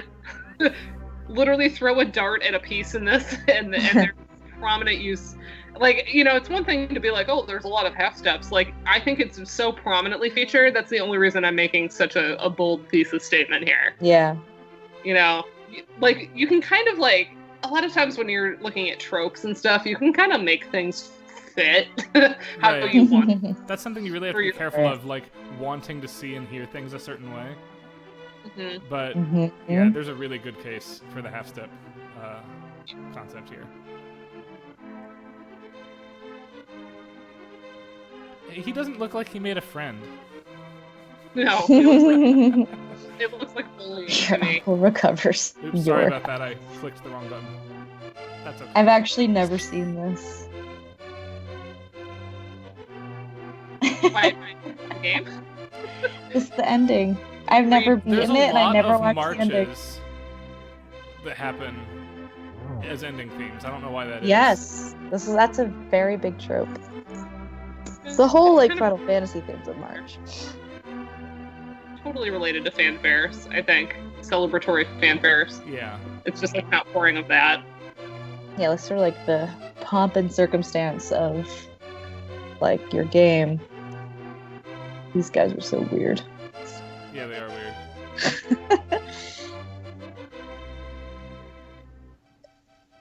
Flute Boy plays again. It's like everybody's fine. Flute Boy Nothing is ever like happened. if Link didn't have a sword. I know. If he were Peter Pan, well, without a sword. So, how is this an update on her? This is just, it just states her existence. Venus, Queen of Fairies. Great. Still there. Now we're just listing people. Yeah, we are. This went from like the end of like a spring break movie where we explain what happened to all of the frat boys. Yeah. The bug catching kid, it feels better, so that's legit. Oh, well, that's good. They don't say bug catching kid gets better. No. Just assumed. Also, I like that he doesn't have a name. He's just the bug catching kid. Better. Boy number 5. Lost. What does he? Silver does he alert. Find? Let me guess. He finds himself. Clap, clap, clap.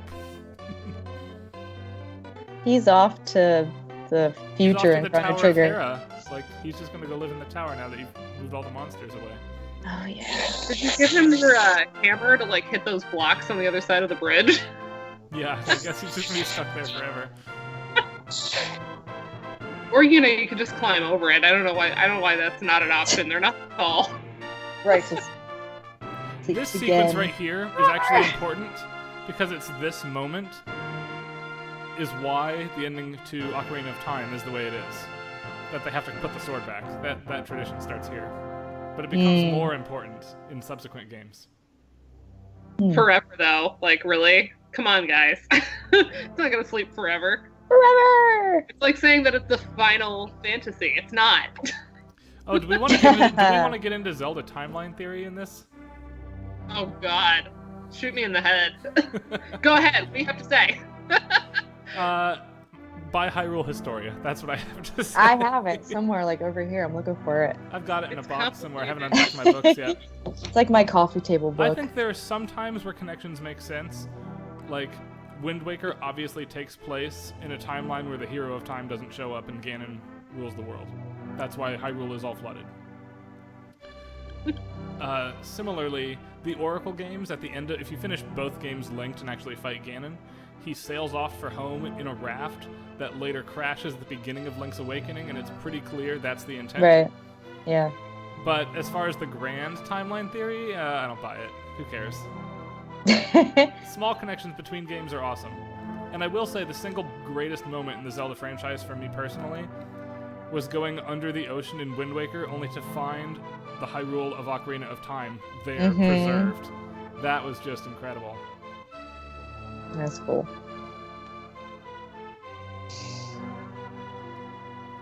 I like how they did that with Breath of the Wild too. The ruins of several old things from other games. There are a lot of neat nods and arguments as to where that fits in the timeline, and I'm totally not concerned with it with Breath of the Wild, and I don't think anyone else at Nintendo is. I mean, Yeah.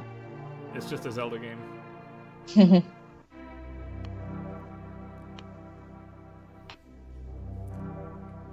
Anyway, I actually have nothing to say about this credits theme. Do we want to take our 5 or 10 minute break and switch to Mario RPG? Yeah. Yeah, let's do that. Koji Kondo, there you are. Okay, I will say, I love that Koji Kondo orchestrated this so that the main Zelda theme comes up right when his name appears. That's pretty badass. Ooh. Very clever. Nice. I see what you did there. That's good stuff. Yeah. Okay, I'm gonna cut the stream, and people watching, we will be back on at a max of 10 minutes from now for Mario RPG. Yay. Probably sooner than that. Cut the stream.